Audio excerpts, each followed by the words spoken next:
This is the morning podcast with Jacob and Ethan. This is hell.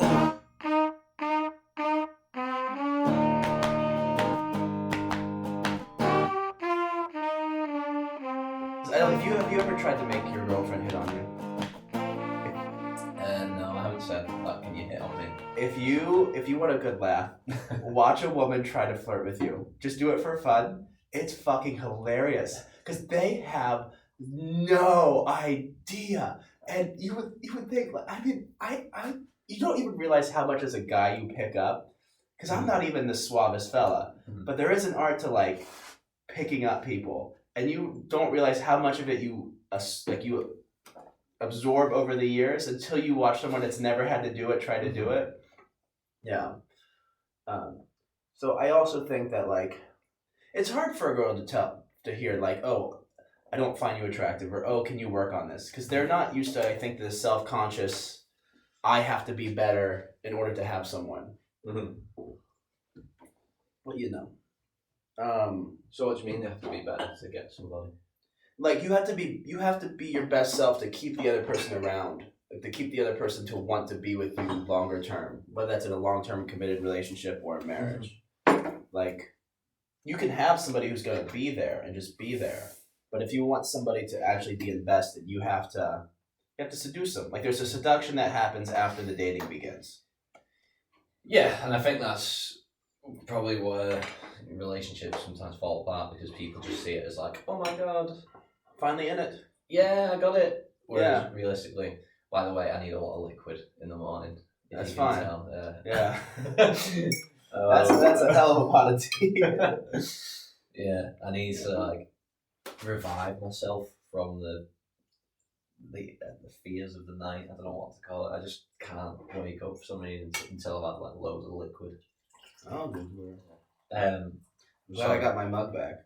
The One Direction mug. So Yeah. what was I saying? There's so like I guess in your head, so if you like a girl, I'm trying to like do this without as much noise. It's room. It's all gonna be with the roommate. When that mic's gonna pick it up. The other one's not.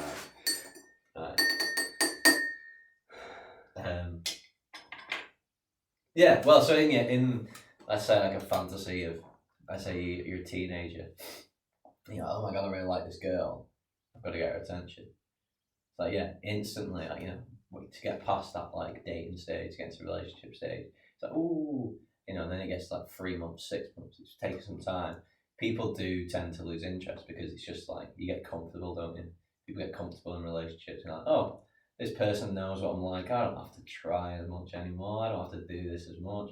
And I think maybe from a lad's perspective, you've got to put effort in, but also I think it's just a mutual thing.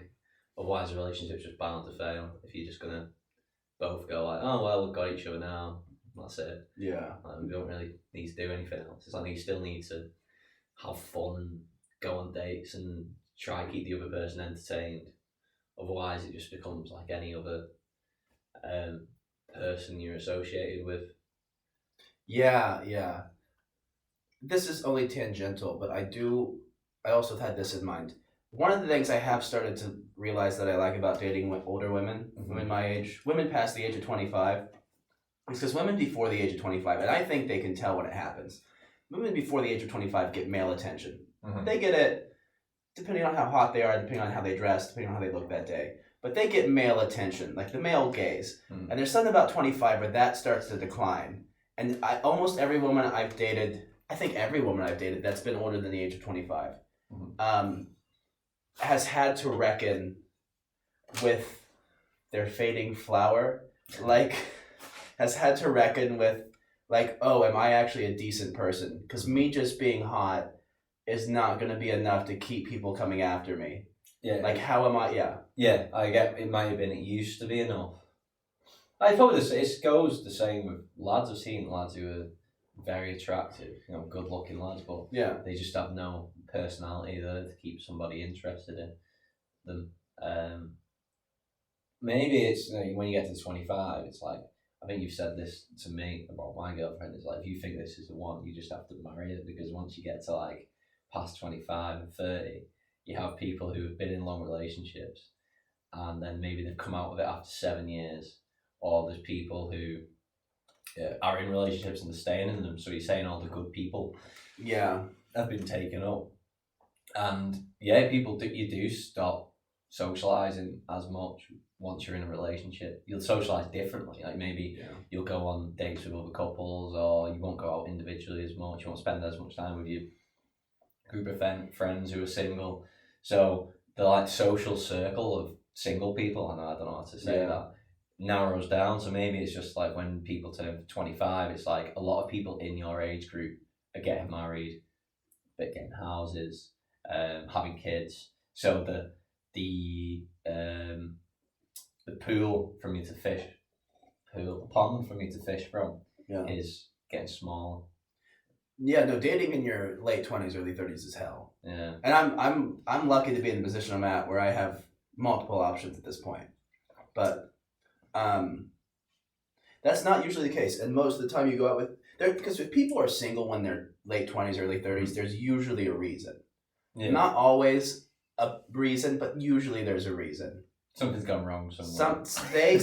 Well, they might have been really, you hope that they were really focused in their job.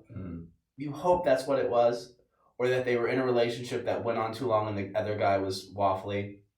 And then they're going to have baggage from that. But most of the time, it's just because they're insufferable pricks. Mm-hmm. Both genders. It's like, like if you're single and you're 20, if you're single and you're in your 30s, it's usually not other people's fault. In your 30s? It's late 20s, early 30s, It's usually your fault. So it's if you're dating at that old, you're dating when you're that old. I think pool is okay. Where like the pool of available suitors is. And then all the other people, maybe they've come out in relationships. Maybe they're assholes. Maybe they keep cheating on people.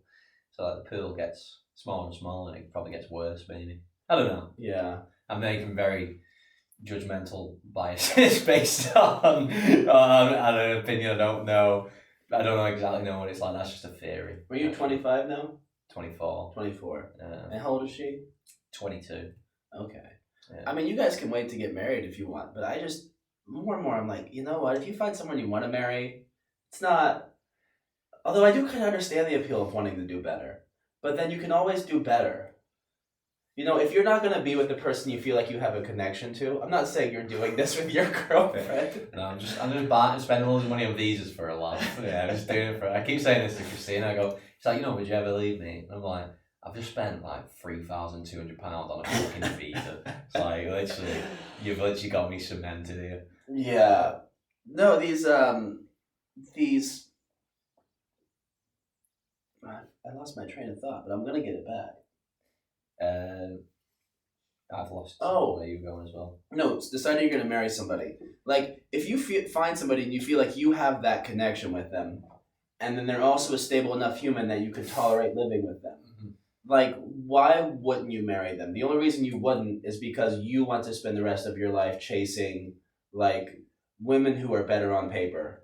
Mm-hmm. And, like, that's fine. You can do that. You can tell people you dated a neuroscientist with double D's. You can tell somebody, you date, like that's the whole reason you do it. You do it not so that you can find somebody who you have a better connection with. Mm-hmm. You do it so you can find somebody you can brag about and who's better on paper. And I guess this is the question I'm asking myself a little bit too, but I think that people maybe should ask themselves is like, at what point is that just stupid? Like what, chasing like fantasies? Because you're not even chasing fantasies at that point. You like have found somebody that you have a connection with. Mm-hmm. You found somebody that you feel like is the one. Mm-hmm. And that not just that you're like in love with, but that like legitimately there's a mutual connection between the two of you. And then it's like, well, what if you're going to break that up? If you're not going to lock that up forever, the only reason you do that is to find other avenues. Is that what you're trying to say? Like, the only reason you'd kind of break off that relationship is to get with a neuroscientist with double D's. Yeah, that's all you're doing. And it's not even really like because you hope you're going to have a great connection with neuroscientists. Like in the back of your head, really, it's you get it a little bit like you're chasing a fantasy, but it's not quite. I think that's what a lot of relationships come down to. Like when people cheat, I think that you want some tea. I'm gonna have some. Yeah, thank you. It's really good that with some honey. Well, it's why do people cheat? You know, is it because some people are assholes? Or do people just chase like that fantasy? Like, oh, maybe you're in a terrible relationship, or maybe you're in a relationship where the partner is irritating you just a little bit. Maybe you're Good just tea. like, it is good tea. Yeah. It is good tea. That it's apparently it's English royalty. I don't know what that is. Okay. It's from Made from the Queen's bones. Yeah, they got the ashes of the Queen Yeah. and mixed it together with some leaves. Some Chinese tears. Yeah, some tourist tears and the rain of Manchester. Yeah. Um, Anyway, you were saying about Yeah, well- people cheat. well, just people get comfortable in relationships, and then maybe I think I was talking to you the other day. It's like you obviously you're gonna bump into people who are attractive other than your partner. Yeah. It's just the relationship and the commitment part of it. You just don't really pursue that, or maybe you keep it as friendly as possible, and then if there is anything, you just cut it off. Yeah. But people, for some reason, go into that exploration and be like, oh, this is interesting. Oh, wow, this person, she isn't like anything like my partner. I can Yeah. talk to her about anything. She doesn't get angry at me. We're not having to deal with having boring conversations about bills. Or, Yeah. and then people can quickly derail from the relationship because they've got focused on this fantasy with a girl or a boy if it's a girl who's cheating, and then they're like, oh wow, this is amazing. And then I've seen it multiple times where people do that, get with somebody else who they've cheated on them with, and then that fails as well. Yeah. And you're like, well, what did you expect? Yeah. It's like, oh, you've left the relationship after 5 years to get with this new attractive person who's giving you a tiny bit of attention.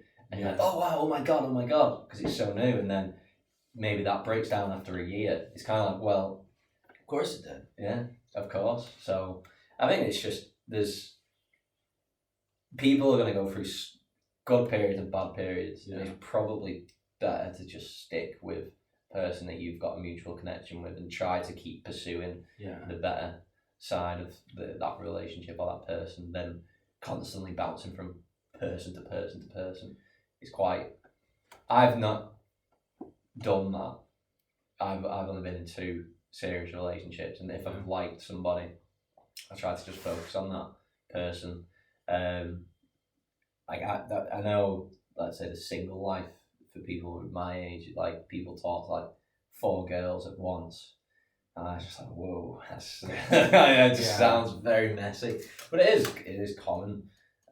Nowadays, like people just kind of have flings with people, or they'll date someone, and it's kind of like, is that part of the dating scene? Should it just be accepted that that's the way it is, or is it kind of ruining relationships that you have with people? Because I think if you probably slept with a lot more people, or you've been with a lot more people, then I don't know what I'm trying to say. Maybe you have a different perception on relationships because you can realise that person can just be easily replaced. Maybe that's quite. I don't know if you say narcissistic. It's quite because it's like me looking at you being like, I like Jacob, but there's 7 billion people in the world. Half of them are males. Probably, maybe I can make more friends. But oh, fuck you, Jacob. You know what I mean? Maybe it's if you have that view, but I don't think many people do. But I'm just going down some path. Yeah, well, no, and I feel like there's 2 things you can want out of a relationship. There's something else I want to bring up. I'm trying not to forget it, but I'm already going to forget it. But I think you can have 2 past relationships. You can try to find somebody with whom talking to them is like reading each other's minds. Like where it feels like when you're talking, you're just 2 souls communicating. And that can be your goal. And I feel like to actually find somebody you feel that way with, maybe you find one, maybe you find a handful in your life. And then to find someone who you feel that way toward, that you also like could sleep with, is very rare. And someone who could sleep with, feel that way toward, and is not a complete piece of shit, you're probably going to find one. And so like I do think, and I think that is the one. But I think then you can have that attitude, and like there are 7.5 billion people, and a lot of them might be better on paper. but they're not going to be that person. Yeah. Or you could take the tact of like, well, this girl's great, but like I can do better. You know what I mean? And like, okay, this girl's great, and we're having a good time, and I'm comfortable with her, and it's nice having somebody, but I could be dating somebody much hotter, much younger, you know? Yeah. And then, but there's no end to that sort of thing, because there are 7.5 billion people, and that sort of thing is just, that sort of thing never ends.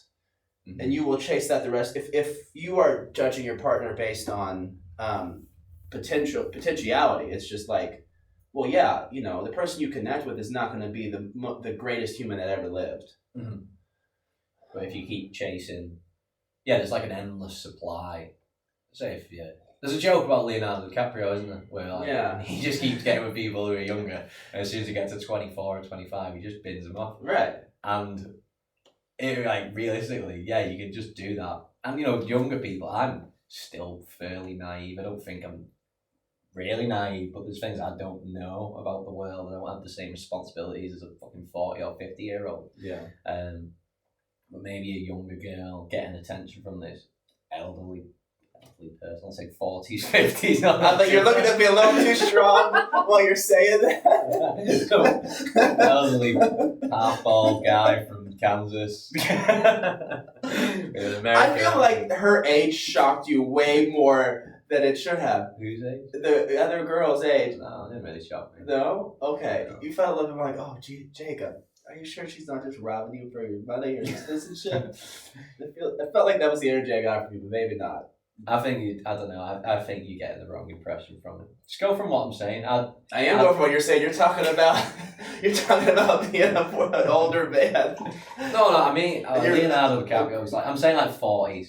I think the age group between 20 and 30, you know, it gets really weird in your 20s because it's like you're talking to someone who could be the same age as you. They could also be 2 years younger than you or 4 years older than you. It's hard to really tell the difference. But then it's like the difference when you get to like 30s, late 30s. I mean, like Leonardo DiCaprio, who's 40 something, and then getting with people who are 21. It's like when you're 21, you're obviously not. You're very naive, and the boys who are around you are also naive. Yeah, you know. That's why some girls like older guys. Because So it's like, oh wow, this person's giving me attention, and oh, they're wealthy as well because they're going to be richer than most 21-year-olds.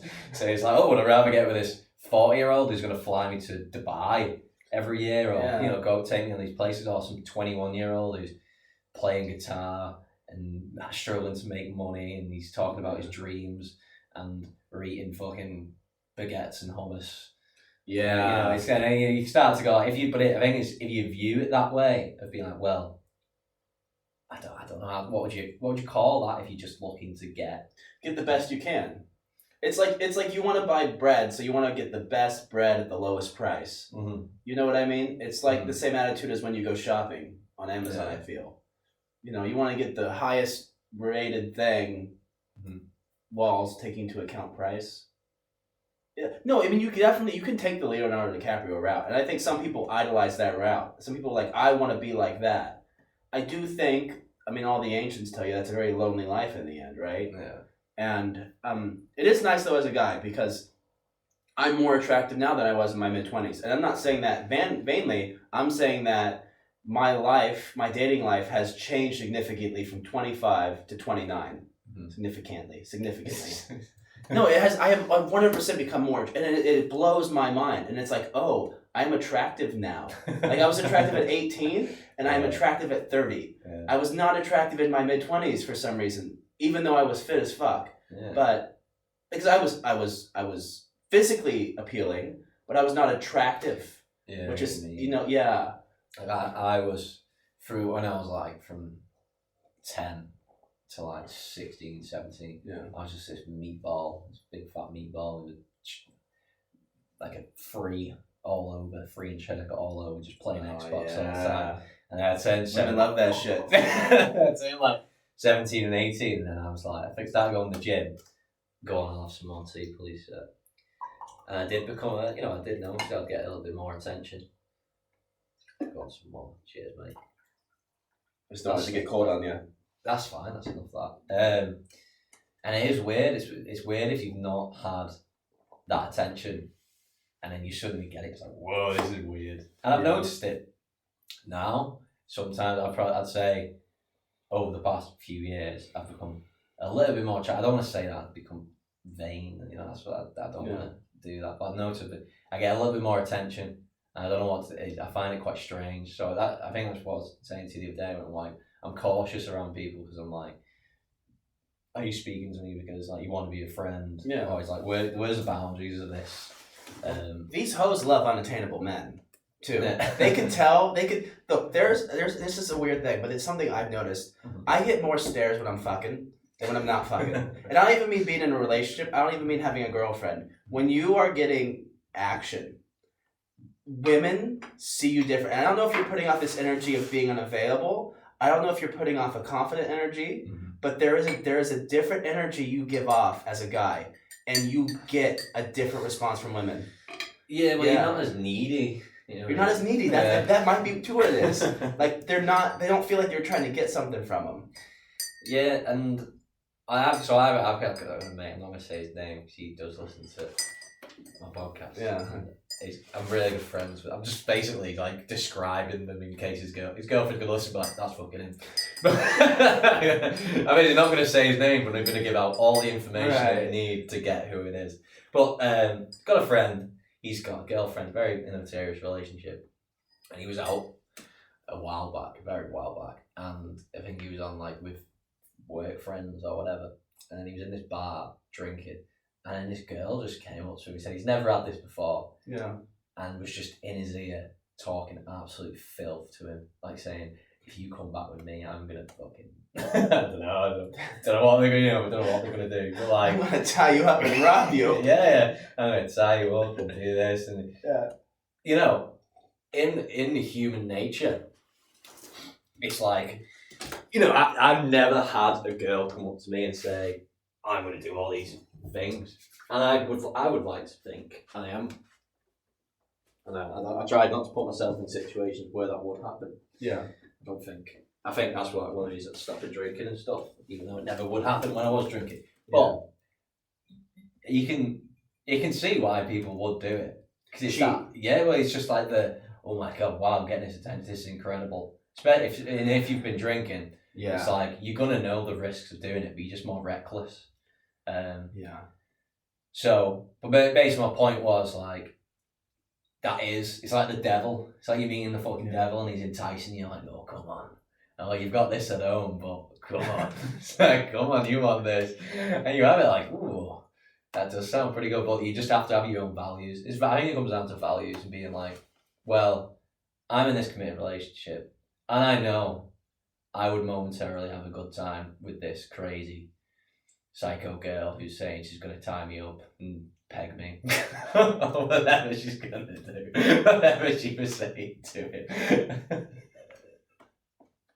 You can have an interesting experience when you go home at the end of the night. It's better to just go home to your loving wife in your 2-bedroom attached house. I have been trying to learn how to tie a rope, but no, but I do. You know, I used to be very skeptical of open relationships. Because I guess for context, and I don't know if I'll cut this, I'm kind of just dating 2 people at this time. Yeah, do you want to say the names as well? I think I can do without any other identifying information. But they each have unique. They're each different from each other in some ways, and in some ways they are very similar. I think in their good hearts, they're both very similar, and they both appeal to me for different reasons. Mm-hmm. And I can say, I used to be very skeptical of open relationships, but this experience, you know, it's a bit unreasonable. I think we have this hope that the partner we're with is going to satisfy all our needs. And I don't, needs in quotes, but, you know, we have these expectations and these things when we don't get them in a relationship, we get very upset. And like frustrated. You get frustrated. You don't get upset, but you get frustrated. You know, you want physical intimacy. You want a certain kind of emotional connection. You want a certain kind of standard of conversation, and like it is a bit unreasonable, and I think Yo, go ahead. All right, we probably need to boil more water at some point too. Well, if you're gonna cook this, I can start boiling the kettle if you want. Or do you not think you're gonna cook it? Well, I think we can do both. You can boil the kettle and we talk. Okay. Yeah. Let me get out of your way. I do think. No, it's okay. It's okay. No, you need space. I do think that like it is a lot of pressure on somebody to be your everything, and You know, there are certain partners who are better at satisfying portions of that than others, and it has been something where it's almost been nice of like if I'm lacking one thing in one of these two relationships, I'm getting it in the other. And it is a little bit like it does feel like it does take some of the pressure off the other person because I'm not demanding those things that I'm not getting from her. I can just get them from the other person, which I think would mortify either person if they heard me say that. But it is, you know, it is kind of like. But the issue with this then is like if you constantly look at that and be like, okay, well I can get this from that person and I can get whatever from another person, this sort of emotional thing, then it's like where does it end? You know, and surely it's better for that person to actually try and develop their personality a little bit and try to develop a relationship by pushing on the emotions. I'm not saying you've got to dig and dig and dig, but I feel like that somewhat goes against. I don't know. Does it go against human nature or is it human nature? Well, I just think it is one of these things where if if you decide you're going to be with one partner, they can try to improve in the ways they lack, or they can try to improve in the ways that matter to you that they lack.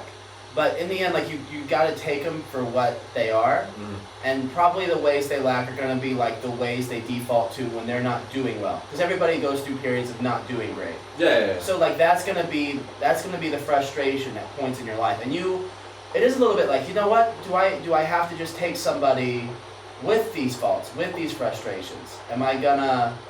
I mean, and you want somebody to take you with your frustrations too, so it is a little bit quid pro quo-y, I guess, but it is, there is something to that, where it's like, I kind of get open relationships a little bit. I hear you're saying it's dangerous because you're seeking something outside of your main relationship, or you're only really half invested. Like, there's really one relationship with two different axes, which is not right, because then the person on the receiving end's not getting... Coffee, tea, what you want. I think tea's probably better, right? Tea. That's what you want, isn't it? Yeah. Yeah. Just use that tea bag again. I think so. Yeah. Right. Okay. I told you about the girl I met who was polyamorous. I don't think so. No. Maybe you did. Maybe you told me about it, but you didn't harp on that. So this was another time where it was like, so there was a girl at a hostel in Latvia, and I was like, oh, we're clearly interested in talking to each other. And the amount of times when I've been in a hostel and I'll just go do something and kind of tag along with people. But I hadn't really been travelling like that with when I've had a girlfriend. So I've been a bit more cautious with like who I'm interacting with. Then, so there was this girl and we were talking or whatever, and I was like, in my head I was like, is it right if I go on a hike with this girl by myself in the woods? I was like, is this right? Is this right? You taking women out to the woods by yourself, it just seems to be a weird thing. Which I've started to adopt, actually. I've been like, this is actually kind of romantic. It's not always the prelude to a murder.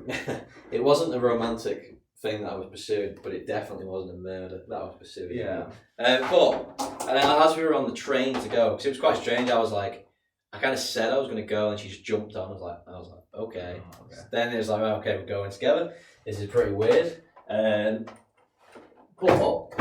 if it was like for some reason, if it was a lad, I wouldn't even question it. Right. But it's like because it's a female in my relationship, I question it more. And then she starts opening up to me and telling me, I've known her for, I'd say, 30 minutes. Yeah. And she then tells me how she's polyamorous. Yeah. She's in a relationship. So she's married to a best friend. So let's explain the story a little bit better here. So I can't remember her age. I can't remember her name either. But she was in her early 20s. They're a best friend, fell in love, and they told each other, we love each other, and then they got together. Then they lived in an apartment together. Then they got married. Then she came out as gay to said Bi or gay? gay. Okay. Yeah, maybe bi. Because if she's into men too, then she's Bi. Yeah, gay. Well, she You know what? was Gay in the larger sense. gay. Yeah. She's not as gay as someone who just solely loves females. I don't know. Okay. I don't know. She prefers females. I didn't really On the scale of okay. start digging. I don't know. Maybe we don't have to keep going down the route of evaluating her. But I was like, you know what? Because in my head, when I've seen things about polyamorous relationships, I'm like, you know what? I couldn't do that. But if anything, it was very honest, like what she was saying to me from the get go. I've met her. She's telling me this is the situation. She's in a polyamorous relationship. She lives with. She doesn't live with him. Sorry, lives in the same apartment block as her husband, who they're not getting divorced because they want to get a passport. Yeah. So it's like, but it's all mutual. It's all like, yeah. And then, but I guess the issue is like, is it mutual? I don't know. Yeah. But you can start questioning on like, is the other person being like, well, I don't want you sleeping with other people. But I think that they don't sleep together. But she's in like a polyamorous group of people. Yeah. And it was like, you know what? I respected it because it's just genuinely honest. She's got the balls to be like, this is my situation. And it's not that she doesn't tell people when she meets them on dates. She tells them straight away, this is my situation. This is what I like to do. If you're not interested, then fine. Like, don't worry about it. Yeah. But I'm not gonna be going down, let's say, a traditional route of a relationship. And that's respectful. Realistically, if someone's being like that, then fair enough. I think the issue comes when it's like you're deceiving another person. Yeah. And you're not telling them the truth. I couldn't do that. I couldn't be in an open relationship because just based on what I want from a relationship, I wouldn't want to be pursuing that from different people. And I just think it would get very messy. This would work if the women didn't have feelings about it. If it surprised me in my situation. This would work if the women weren't constantly in the back of their heads wondering how they were doing compared to the other woman. Yeah, and I think there's more to it than just that. I think there's more to it than just the regarding feelings of women. I think that is everybody in the same boat? Now, let's say you're in a relationship, but you're talking to people and you're dating people, and it's quite hard to get across your view on this sort of situationship or relationship. Now, the fact that this word has come into the mainstream makes me want to strangle my entire generation. Yeah, situationship. One of these girls described this as a situationship, mm-hmm. and I said, "You get that TikTok bullshit the fuck out of here." Yeah, stuff like this. It's just I get irritated at that as well. Cause it's like, why can't you just call it what it is? I'm dating two people. I mean, that is what it is. That's the weird thing. Is like one of them got upset because I called her my girlfriend, mm-hmm. but it's like functionally you are my girlfriend. I just have two girlfriends right now, and they know that they know each other exist. Yeah, and you tell them. Yeah, so you're in a polyamorous relationship almost. Not even polyamorous. I'm just dating two people. They're not dating each other, those two. Yeah. And I'm not open to seeing more people.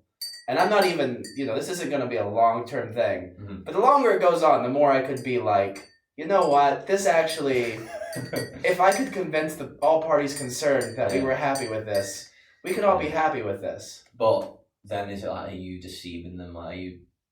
If you could convince them, it sounds like you're saying, like, if I could convince them, it sounds like you already know that they wouldn't be happy if you were just like, this is what I'm planning on doing. Listen, I like you, but I also like this other girl, and you're both nice to fuck. Well, only really one of them is nice to fuck. The other one, there's no fucking happening. That's probably part of the problem. That is part of the problem with one and two. I don't know how in the hell. I'm gonna turn this into a podcast, but I'm just gonna have to. It's gonna be like 10 minutes long. No, so I think the problem is like the one that they both want all of me. Yeah. Yeah, so they're not satisfied just getting Half. Well, they do get me though. When they're with me, they get all of me.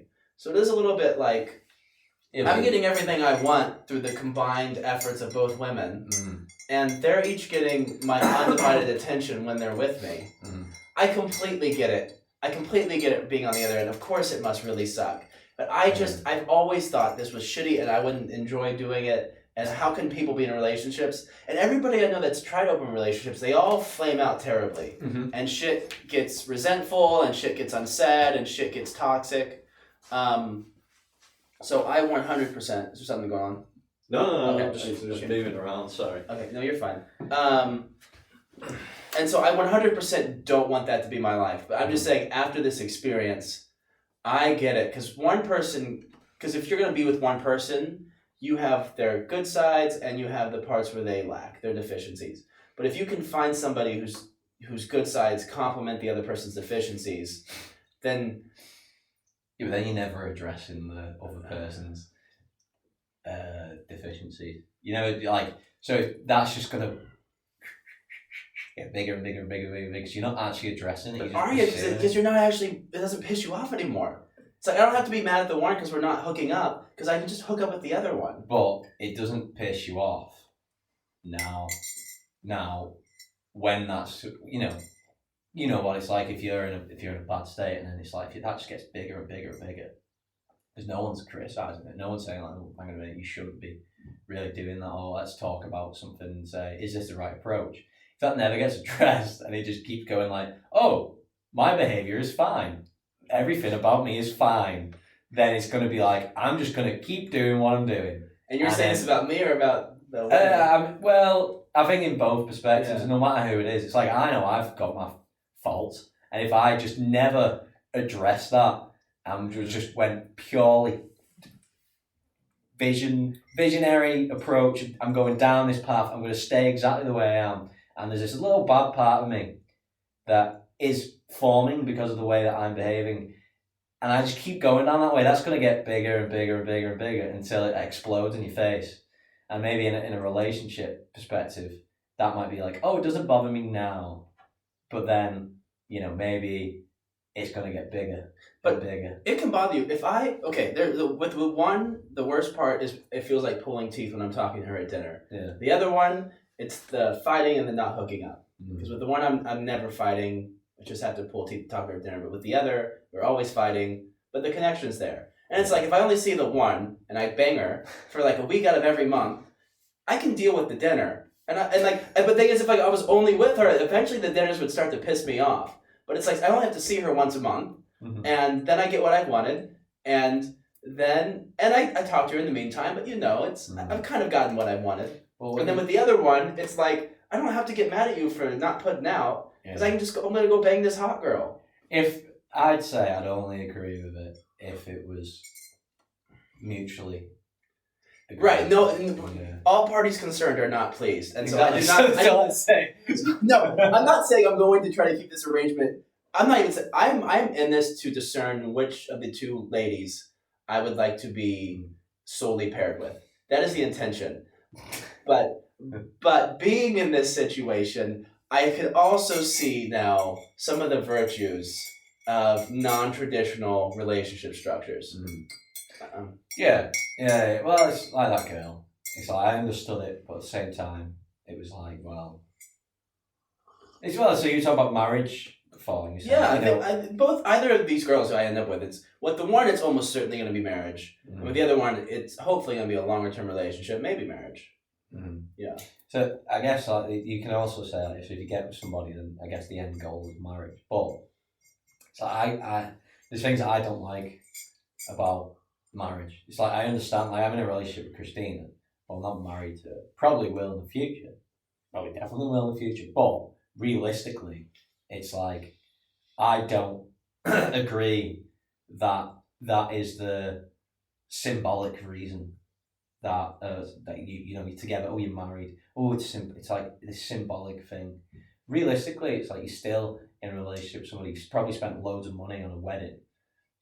But what I can understand why it's probably dying out a little bit because it's silly. It's silly, this idea of like, oh yes, and then we signed our way with God, and God is going to watch over our relationship now, and it's like, what the fuck are you talking about?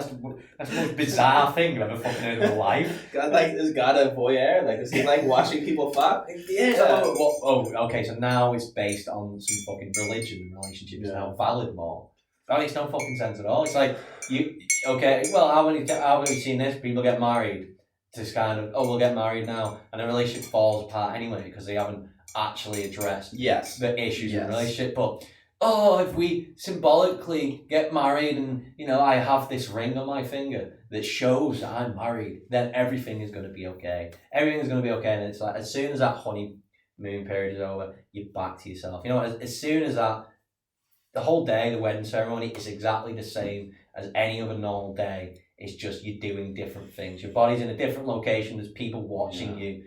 It's just you're in a relationship with somebody. Why does it have to be this whole symbolic thing? And then it comes down to like visas and shit, which just irritates me. I understand why, but it's almost like you're forced into these situations. For example, if I'm in a relationship with somebody from a different country, it's like, well, you can have the partner visa where you're in a serious relationship with each other, but if you want the actual one, you've got to get married. You've got to get married and do it, because only then your relationship is valued in the eyes of the state and in the eyes of everybody else. It's very bizarre thing that we all do.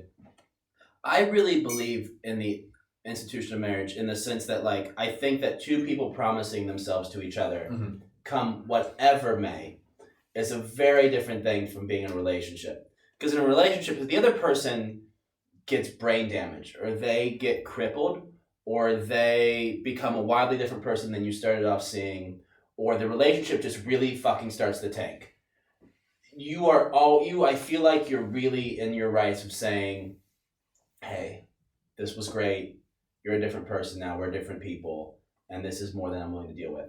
I think what you say in marriage is what you say. I mean, and people don't realize this, but what gives marriage its value is that you go to somebody and you say, whatever the fuck happens, I'm here. Literally, whatever the fuck happens, I'm here. And and that is, other people can take advantage of that. They can become shitty people. They can stop working on themselves. I don't think you should do that in a marriage. I think that causes marital problems. But marital problems are like cage fighting. Like, you can't get the fuck out. Like, that's the idea. A relationship is just like being in the ring, but marriage is cage fighting. And I think there's something uniquely powerful to the statement of like, we are going to promise ourselves to each other, and no matter what the fuck problems come up and how we feel about it, no matter if we even come to fucking hate each other, and I want to get to that. Like, we are dedicated to each other. I think divorce is only good when you have two people who are irreconcilably miserable with each other. Yeah. That they have become different people, or that there are conflicts to such an extent that everybody, including the children, would be happier if the marriage was dissolved. But I do think that, like, just being unhappy in a relationship, or just not having a great relationship, is not a good, or just somebody changing and you having to figure out who they are. Like, the idea of marriage is not that you are going to feel the same way about the other person. You are both going to be the same person throughout. It's saying, yeah, I know you're going to change, and I know this relationship is going to get worse, and I know we're going to fight, and there's going to be big fights, but, like, I'm here. I think that's I don't even know that, I think there's a conception of marriage that's not even romantic. I think there's a conception of marriage of just, like, a blood bond between two people. And we do it with people we're romantically attached to, and also because we have to propagate the human species. But, like, I think marriage is like a blood bond. And I think it's like something that even transcends romance. I do understand the idea behind it. As everything you said, I kind of go, yeah, I understand that. Okay. I do understand it, but at the same time, I can see things as just being silly. Like, someone can take that and be like, well, only when we get married, then we are truly committed to each other. Only then, when we are married, that is the point where the relationship is we are committed to each other. And there's a great story on Bill Burr's podcast, right? I think I've told you this, where the day before they got married, so the girls, the hens, whatever you want to call them, they all went down to the hotel bar, and I've got to provide a bit of context to this. Okay, so there's one person, man and a wife, they went out for food. A bartender says, "Hi, Kirsty." The husband then goes, "How do you know him?" And then she shrugs it off, and then he pushes and pushes, and she says, "Okay, here's what happened." Yeah. Here's what happened. They were getting married the day after, and then the girls, the hens, they went downstairs. They're all drinking, and they were flirting with the bartender. The hens went upstairs. The wife, soon to be wife, stayed downstairs flirting with the bartender. They end up fucking in the bed where the bride and groom would spend the next day. Yeah. On the wedding day. Now, and her defense for that was like, well, I wanted one last bit of freedom before I got married. No, absolutely. She should be curb stomped. There's no. I have no doubt here. I think the thing is like, when you get married to somebody, okay, when you're in a relationship with somebody, like you are committed to them, but you can always hit the eject button. You can always just say like, this has become something different than what it used to be. Yeah, and well, you can do that when you're married, but there's just more consequences. There's more legal paperwork. There's, you've got a house together, you've got this together. It's like you can still do all them things without getting married, but it just I think, well, what's it called? Is it a prenup that you can sign? Yeah. It's like, so there's issues surrounding marriage. Well, and for me, I conceptualize marriage not as the legal and religious ceremony. For me, my conception of marriage, because I come from a Catholic background, and so literally I think in Catholicism, and even in the Anglican Church, but you weren't raised Anglican. No. So, I don't know. So like in Shakespeare, at least in Victorian era plays, like Romeo and Juliet get married in Romeo and Juliet because they kneel down and they pledge to each other their troth. Mm-hmm. So like you, in the absence of like a ceremony, you could still get married in like medieval conceptions of marriage, because it is literally just each person promising to the other, like, you are mine for life, and for better or worse, whatever, and doing that freely, openly, and honestly. So I don't even conceptualize marriage as like this legal and religious ceremony. I guess it's more about this. It's less about like we're together and we're gonna not make each other miserable, and it's more of like, whatever happens, I'm here. Yeah. Whatever happens, and I think I do think legally, of course, like you can even of course, like people get divorced just because they're unhappy, or just because they have some struggles, or just because the other person changes. But I think that like, really, I think what marriage is, then I think you're just not really respecting marriage at that point. I think marriage is about sticking around through someone else's bad times. Like, marriage is about being unhappy. Do you think a lot of people know this though? Do you think a lot of people go, I want to get married because I know in the future me and my partner are going to be unhappy in the future? Or do people go, I want to get married because I want my wedding day, I want everyone to see me? Oh yeah, I think a lot. Yes, yeah. They go down more of the pursuit of vanity. Yeah. And it's like, well, I'm going to get all that attention, I'm going to be this on that day, and then once I get to that day, my life is then sorted. But it's like, that isn't the reality of the situation. I feel like it's become, it's that, what you're saying is true. Well, I believe what you're saying and being like, yeah, I understand that, but I think the reality of what it's turned into is completely different now. I think that it's become like this, oh yeah, it's this big event, I have this big event going on, and the attention's put on the bride and groom, and it's like, oh wow, and it's this is, I'd say, symbolic, and you kind of show to your friends and family that you're married. Whereas the reality of the situation is, what you're saying is, well, it should be that you're sticking with this person no matter what. No matter what, you're sticking with this person. Now, I feel like you say, well, you can't predict, oh yeah, your husband's going to derail in 5 years, he's going to be an alcoholic. and he's not going to start abusing you, but maybe he's going to start calling you names. He's still going to stick by him. Well, I think if that, you don't have to stay with him. Mhm. Like, I do think there are grounds for divorce. Mhm. But I think there's also like grounds for separation versus divorce. Like, Mhm. you don't have to keep living with an abusive person. Yeah. You don't have to let yourself be treated like dog shit. And like, it's not doing anybody good if there's irreconcilable differences. But like, I think the decision to break off a marriage Mhm. should be one that is approached with a lot of Caution, would you say? even that's not a strong enough word. Yeah. Like with fear and trembling. Mhm. Yeah, because I think if there's anything sacred in the world, it's what people promise to each other, and like someone becomes an alcoholic, you can stop seeing them, and like you shouldn't destroy your own life because somebody else is destroying theirs. But like, yeah, there is, because I think the fundamental thing, I think anytime you get in a relationship, isn't the thing you're scared of is that the other person's going to reject you. Yeah, well, I was when you were talking, I was just thinking how crazy it is, the fact that you can be in a relationship with somebody, Yeah. and at any point they just like, no, done. Yeah. Fuck this. Like, there's nothing stopping Christina being like, going out now, seeing someone at work, going like, this guy's he's nice, eh? It's really nice. Give me loads of attention. Yeah. Fuck Edward. Fuck this guy. It's like, there's literally nothing stopping someone from doing that. Even if, I would say, even if you're in a marriage, people still cheat. That's what, people still get divorced. It still happens.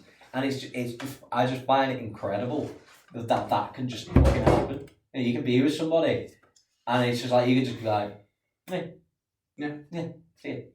Yeah, there's usually some lead up though, right? There's more going on usually than just it depends. Some people just there's probably some reason as to why, but it's just crazy to think that you can be like, oh, I've been in this relationship, he's been a bit annoying, she's been a bit annoying, this guy, seen him, I'm like, oh, he's so sound, he's got loads of money too, fuck this. why am I putting up with that? It can easily just derail. Like, a relationship can just derail overnight. You can just be like, oh yeah, I was drunk, and then I've got this getting loads of attention and this really attractive girl or guy, and then I slept with him. It's like, okay, game over. That's that relationship done, and it's just done in seconds. And I find that incredible, that the fact that it can just, you can put so much time and effort into something. It's like, I'm learning Czech language because my girlfriend is Czech and her family are Czech. But at any point, she could just be like, see, and I'm like, I just know this language for no reason. So I think, but with this type of attitude, I can have this thought where I'm like, well, that could happen, so fuck this, I'm not gonna. I can start thinking that person fucked me over, so fuck this, I'm gonna get out before. Yeah. And I think that's not a good approach. It's not a good approach to be like, well, this person is probably going to leave me anyway. I'm probably going to lose interest in me, so I'm just not going to bother engaging. And I feel like that I went down that route, and I never used to really, never used to go on dates, never used to even engage with girls or whatever. I'd just be like, well, not going to be interested anyway. I'm just going to keep doing my own thing. Yeah. And I feel like you just have to play. It's like a game, isn't it? You've got to play and engage and learn. Yeah. So of course, like, to bring it back to marriage, a promise is only as good as the promiser. And like, two, a relationship is built on trust. And when somebody cheats, it breaks the trust, right? It breaks the trust in a very unique way. And then the relationship is kind of untenable at that point because the trust is gone. And of course, like, anybody can leave a marriage at any time they feel like it. It doesn't mean that just because you're married, you're not going to cheat. I think, there's an insecurity about whether the other person's going to accept you. I do think when you say that, like, you're putting all this work in and then, like, it could just be over. Every relationship I've been in, though, where I put in work, I've gotten better, too. Okay, yeah. So I feel like you do get something out of that struggle. But, I think there is something to, like, we're all very insecure and we're all worried the other person's going to reject us. And then finding somebody who you have completely showed yourself to, who knows all your stuff, and then they say, you are mine, and you have me for life. I think it's a very powerful thing. And I think that you can say, oh, it's implicit, oh, we're a relationship, oh, we're committed to each other, but I think actually that moment of looking at each other and saying, like you are mine and I want you for life, and I'm going to have you for life, is a very powerful thing. I think like even if that act takes place in a bedroom, if that act takes place in a sewer, wherever that act takes place, the two people, I think that happening is. I mean, if there's anything sacred in the world, that is. So why does it not? It used to. This is what obviously used to happen. Like you turn 18, you get married. You know, that used to be the case, but it's not the case anymore. You know, you never used to live with your partner before marriage. Yeah. So I've been living with Christina for over a year and I'll say 16 months. Yeah. You know, but in the past it used to like you get married straight away, then you move in, you get a house and do that. Where I feel like as society's changing, the expectations of marriage, or how to say this, just the normality of marriage or the tradition is changing. Yeah. Which is so. I guess my perspective on it is like, yeah, I understand what you're saying, but I feel like it shouldn't be the case that it's just it's only. But when we get married, like it has to be a marriage ceremony for you to. Yeah. I don't understand. Like I think you can still say all that stuff and go, listen, I value you as a person. I'm going to be staying with you forever, and I can't leave. Realistically, yeah, but then there's not as many boundaries to when you actually get married because you can't really leave when you're married. You can, but there's consequences to that decision. You made a point before. It's like there's not many consequences if you're not married. It's kind of just like see ya. You know, you can just go. Well, we've got a apartment together. Here's my half. See ya. Bye. Yeah. Now, people are buying houses together before they're married. People are doing things like that before they're married. So I feel like it's almost like you're on a trial run before you actually get married now. It's kind of like, well, we love each other, we're together, but we're not going to get married yet. And I feel like, I don't know, I feel like it's probably very hard for people to, if you want to spend a lot of money on getting married, or I don't know how much it's going to cost to get married, but let's say you want to get married and settle down, it's like, people think now you've got to get your shit together first, like get a house, a kid. You've got to be like financially stable to get yourself in that position. So, is there an issue of, because we've abandoned, this is getting very John Peterson like now, this, we've abandoned our Western Christian values. So let me tell you how much I love Buddhism. Oh, that's right. He's doing that now too. Dude, this weird. Okay.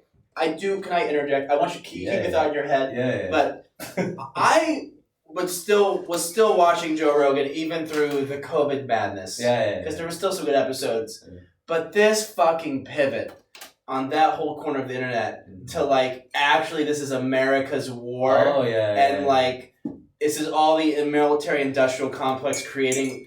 Did you watch, is it with the girl? Did you watch that one? I just saw the title and I said, I've had enough of this shit. Yeah.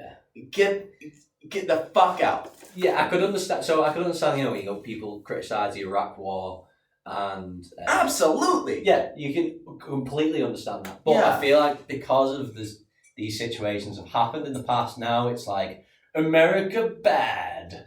So the other people must be all right. And it's like I actually watched that. What you're talking about of this girl talking about the Tulsi Gabbard. Yeah, military industrial complex, and you're listening to it, and it's just an American who thinks that it's America versus Russia, and it's, you know, the blame is it's all on America. The blame is on America. It's not though. I mean, no one has said to Putin, you know what, Putin, Joe Biden's not going, you fire them missiles into Ukraine. You do it, mate. He's made that decision and he built it up for years and years, and there's a lot of stuff going on in that country. There's the fact that it used to be part of the Soviet Union, the fact that it's had a revolution in 2014. It's like, you look at Elon. Have you heard all this about Elon Musk on Twitter? Yeah. Sharing a 2012 voting intention, or it was either elections from 2012 to show that, this part was really pro-Russia in that part. Doesn't mean they want to have fucking missiles rain down on them and hit playgrounds and fucking abandon their lives. It means that they want to be in a democratic society where they can share their opinion and be valued.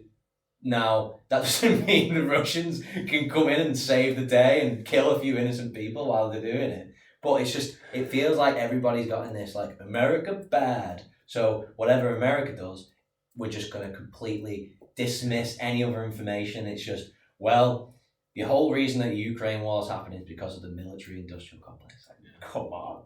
Yeah, and I won't even quarrel too much with the framing that this is a proxy war between Russia and NATO. Mm-hmm. I think there's more of that going on than we care to admit. But just because that's happening doesn't mean it's like this nefarious thing that NATO is orchestrating just for shits and giggles.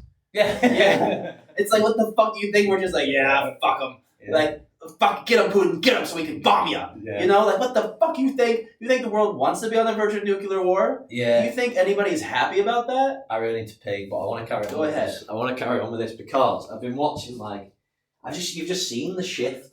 I don't know, it's like over the past year, it's like everybody's just kind of just gone. I don't know if, like, I've changed the way that I think about what I'm watching, and I've become more accepting of, like, my personal political beliefs or opinions, or it's just they've gone so far to, let's say, I don't want to say the right, but they've gone so far that way that I'm just like, what the fuck is going on? I need to pee. Yeah, go ahead. All right. Well, actually, I'm not even gonna try. Yeah, you gotta do, like, I think that. So it's that and this. There you go. Okay, there we go. I'll take this off. No, that can stay. Let's stay on. Okay. Um, You're talking about this whole. You're talking tunnel vision and. Yeah, well, Or you've changed. So, yeah. Yeah, cause I think it clicked when it was like the Ukraine war happened. When the invasion happened in, like, February, March, around that point. It was, yeah, late February, I think. And I've spent some time in the Czech Republic, and I speak to Christina, and her family share stories of what it was like living as, let's say, a satellite state under the Soviet Union. Yeah. And you hear these stories and you're like, fuck me, that is bad. Yeah. That is terrible. Like the lack of freedom that these people had. And then I met a guy in Belgrade. Belgrade for the Serbs. For the pro Serbs. I have thoughts about the surf, but anyway, coffeeless. I can make it. So and then it's in the orange to your right, orange. Okay, gotcha. Okay, keep going. Anyway, guy in Belgrade. Okay, and then let's look at the breakup of Yugoslavia. Right. Yeah. France gave money to, I think, Croatia to be, like, pro breaking up Yugoslavia. It's like, no matter where you go, no matter what you look at, there's always going to be someone choosing sides. It's like, obviously, that's the way it's played out for years and years and years. It seems to be like this pick a side. And it's the same in Syria, it's the same in Israel, it's the same all over the world. Now, is it this global deep state that are, like, controlling the way the world is going to go, and they all want us to be thinking the same way and can't have any... What do you think for coffee or tea? Do you want some tea? Yeah, I could pour some more. Okay. Do you want another bag or you want... Yeah, probably get another bag in there. Go ahead. Like, is it a global deep state? Yeah, like, you look at... Like, Russell Brand's gone... Russell Brand's gone, like, completely down this global deep state rabbit hole. Yeah. It's in that Lloyd. Gotcha, that's what I thought. Yeah.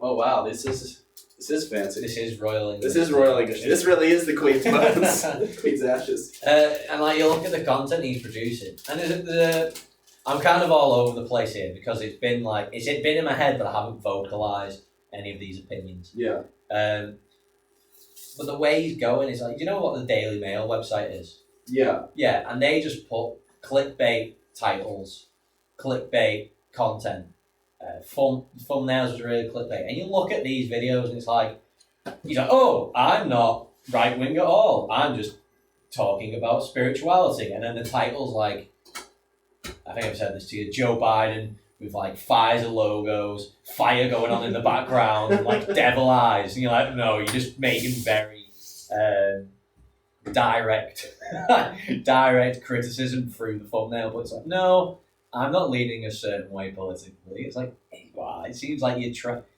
Is it this? Then this way it's kind of like it's battling my thoughts because I'm like, are they just doing it to gain attention? Are they just making these videos because people are clicking on them? Or are they making them because they lean a certain way politically? Do you know what I mean? Yeah, or is it like they're also leaning into their audience a little bit? Like there is this kind of like, the more they lean into that, the more they find an audience that applauds them, the more they want to lean into it. You know what I mean? Yeah. Like I think there is some degree of not hot enough. It was boiling, I thought. It's hot, yeah. I can. That's fine. That's fine. Like, is there some degree of just like feedback loop? Yeah. Where they're hearing what they want to hear, and then they like keep leaning into it, and they find an audience. Like I think it's hard, you know, if you're making things and you have a critical audience, that's one thing. But if you find an audience that just loves you and everything you say they start adopting is like their reasoning as well, it has to be kind of intoxicating. Yeah. Yeah. Is this what you think, like Jordan Peterson stuff? Do you feel like he's just leaned into the audience? Because it used to be that a fan would post like Jordan Peterson destroys feminists. Yeah. And then, but the content he would post would be like lecture 1, maps of meaning. Right. And you go like, you could watch that, or you can watch the Jordan Peterson destroys feminists. Yeah. And you look at them both, it's like one's got 800,000 views, another one's got 3.7 million. Yeah. Oh, that one with 3.7 million is where he's destroying feminists. Yeah. And you're like, does he go, well, that's gathering and garnering more attention, so maybe I should just keep going down this and keep spouting that, and that's what people want from me. So then you start to become, from the start, what you were saying, oh, I'm not like this. Yeah. Whereas in reality now, it seems like he's becoming somewhat what he said he wasn't. If that makes sense. I do. It doesn't. It does. Yeah, I know enough people who liked Jordan Peterson that weren't nuts to know that like it wasn't just people who wanted to like find an intellectual veneer for their shitty feelings toward women and modern society and frustration with life.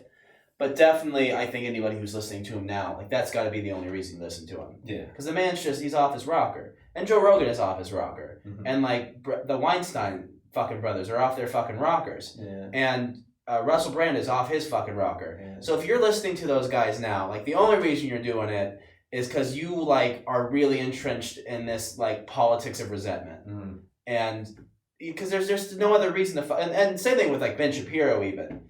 It's like the whole intellectuality of these people is fucking dog shit now. Like there was an intellectual perspective, and I don't know if it's about audience retention or about the fucking just being wanting to find a silo where everything you believe in is told that you're correct and that people idolize you, or I don't know what it is, but I just like. It's horseshit now. It's like contrarianism for the sake of being contrarian, but it's not even like real contrarianism. It's like groupthink. It's groupthink contrarianism. Yeah. So, for example, John Peterson goes on about like individualism. You have to be an individual. Yeah. But then we'll go on about like, oh, it's the left. It's the left who are attacking me. It's like, whoa, hang on a minute. Well, you were talking about individualism. So what do you mean? Who's the left? Like, who is this left? People that you're talking about, because you're then categorizing people and going against what your values are what your so-called values are. You're saying, oh well, it's all about individualism. It's like, well, this person's part of the left. It's like, what does that mean? Are you part of the right then? Can I say that you're part of the right, or can I say that you're an individual? It's like, where do you draw the line? But now it seems like these people, maybe they did garner a lot of attention. Like the Joe Rogan podcast blew up, and his defense was that he allows anybody on. And if you listen, he's had Bernie Sanders on. Yeah. And he allows different people to speak. But is I don't know, the content that's coming out now, it seems to be leaning more to the right politically. Let's say I'm not going to categorize these people and say they are the right. Yeah. I'm just going to say that the content that's coming out is much more right wing than it used to be in the past. Yeah. There's like this thing here you push down? Yeah, so with that, so you just do that and then put the wood, let it drop. So put it, yes, let that drop and you just go. Okay, yeah. No, I know how to do a French press. Yeah. I'm just like, I've never had, I got it. Yeah. I'm not used to the little sponge thing being at the bottom, like separate. Yeah.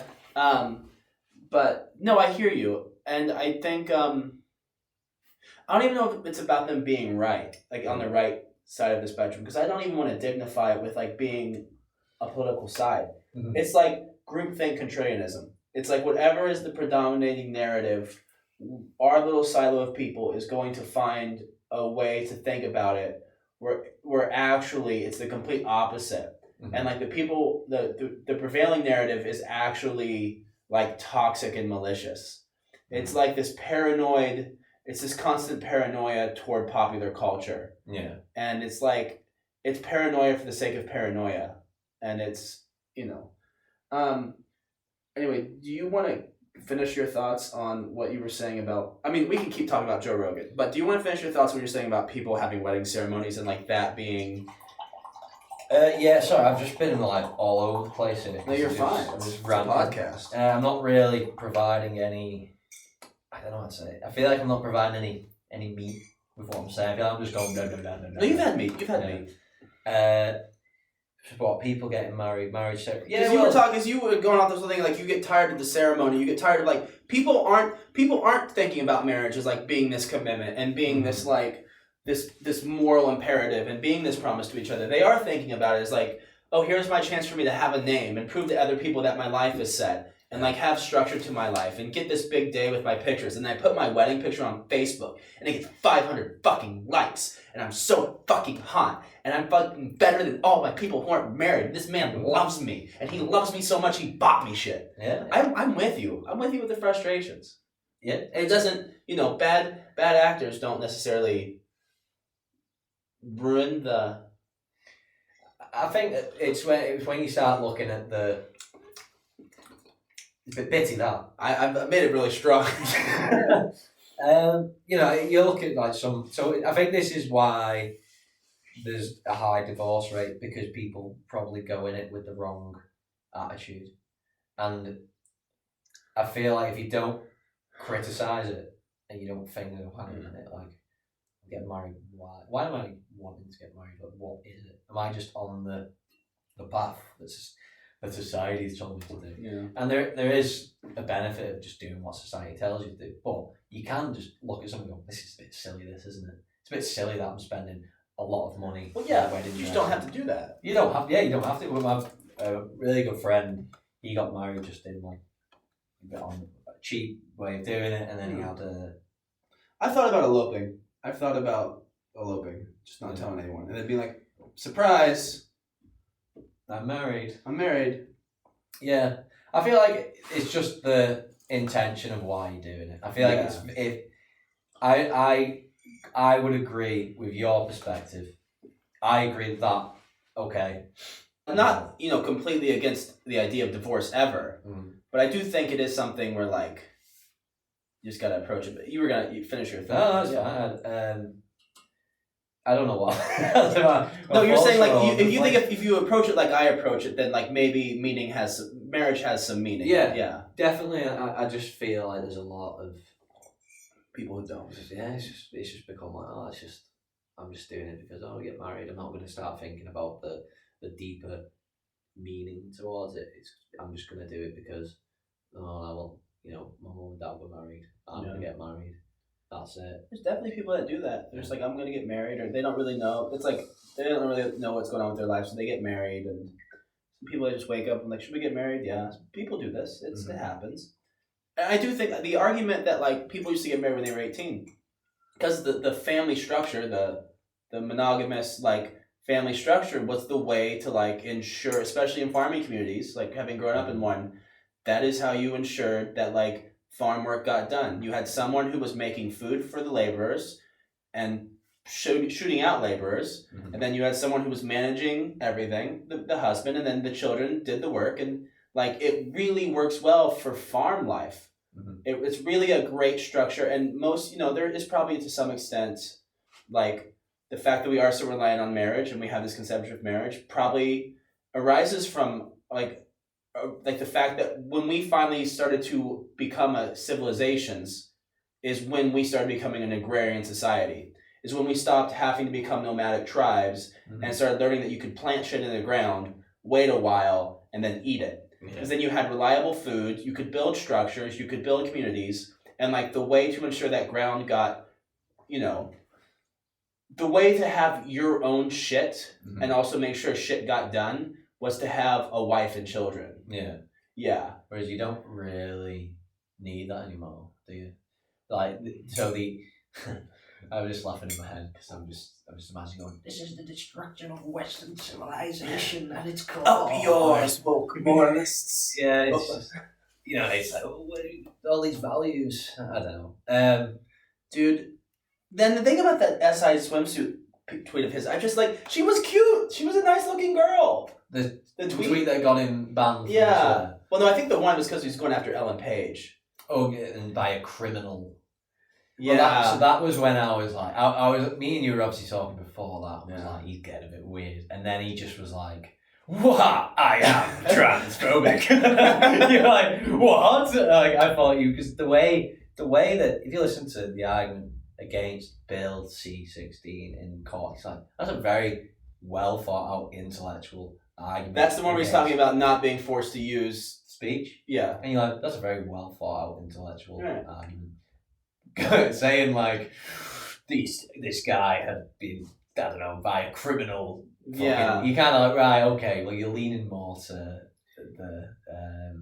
You're playing other people. Like, do you do that without an audience? If no one hears you do that, are you doing that? Like, does he do that when there's no one around? He probably does now, but he probably got pushed to start doing that because there was an audience. I want to get into, I'm happy to get into this, but I don't want us to turn into just another generic podcast. We were talking about marriage, and what were we saying right before?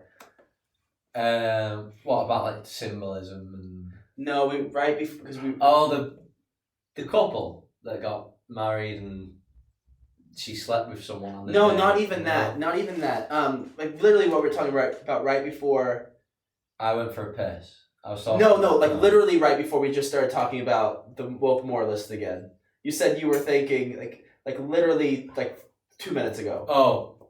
Yeah, so the let's say the traditional perspective. Oh, like whether traditional institutions are on the wane because of our change in how we live. Well, I think you were talking about this. You did a podcast with some Australian guy. Yeah. And he was going on about how you can just get a big bag of rice that's going to be lasting you for ages. If I want food, I just walk to Tesco, I buy it, and then I can buy, if I wanted to buy lots and lots of food and keep me supplied for it, to keep me going for a while, I can do that. Yeah. So there's a change in that perspective. If the traditional perspective is the woman stays at home and cooks food and raises the family, that's obviously changed. Like the women in the workplace, that's been going on for ages now. I'm not saying it's a fucking bad thing. I'm just saying it's the society's obviously changed. What do you have against women having autonomy? I think it's a fucking great thing. The problem that I see is more of like, well, you have a man and woman in the workplace now, but it's still very difficult for people to get by. It seems like the wages aren't increasing with in line to like house prices or just costs of bills in general. Yeah. It seems like it's just bills are flatlining. Wages and salaries are flatlining. Yeah. Whereas bills and everything's skyrocketing, which is making it difficult. When realistically there should be two people. If two people are working, you should have a very, very comfortable lifestyle. But people want houses. They want new cars. It's the problem is not how much money people make. The problem is the lifestyles people desire. I'm sorry. I do think it is a little bit like. Of course, there was a day and age when you could have a new car and a new house on your salary, and you can't do that anymore. If I can fucking write and live in Europe on fucking less than $0, and you have 2 incomes coming in, I'm sorry, but if you're still fucking struggling for money, okay, this is people think Epicureans. So when people think of Epicurean philosophy from Hellenic Greece, they think that like the philosophy. I know I just use a lot of words. I went to school. I went to college. When they think of Epicurean philosophy, they think the philosophy is like you should just enjoy everything. Like Epicurean philosophy is like pleasure is the point of life, and so you just consume pleasure. Yeah. But the Epicureans, what they actually taught is if you have 3 lamps, get rid of 2. Yeah. If you have a stone lamp, get an earthenware lamp. Like, take pleasure. Like what the Epicureans were like reduce, and learn to take pleasure. Like learn to get enough pleasure from the bare minimum of the things you can in life. Yeah. So if you are fucking like needing new cars to be happy, then I'm sorry, but like the problem is not the economy, and I'm not saying the economy doesn't fuck people. The problem is fucking you. Like fucking learn to not have to live in a fucking new house. Learn to not have to have fucking 3 vehicles. Like, I'm sorry, but the problem is you. The problem is you. I think there's people who are struggling. Yeah, okay. Let's say to poorer people in society are less likely to be thinking in this manner though. Like it's yeah, but the exception proves the rule. Okay, not everybody's a fucking poor person that can't afford their rent. You mean you're saying like middle class people? You're talking like people have 2 salaries and they can't afford it. It's just like, well, then fucking move. Fucking sell a vehicle. Fucking budget. Fucking get a budget. Fucking get rid of Netflix. But your Netflix subscription can pay for a fucking year in the fucking Balkans. Get off my dick. I'm fucking done with these people. I don't have enough money. I have to pay for Disney Plus. Go fuck yourself. But I think there's a large majority. I think there's a large majority of people who aren't. Are there?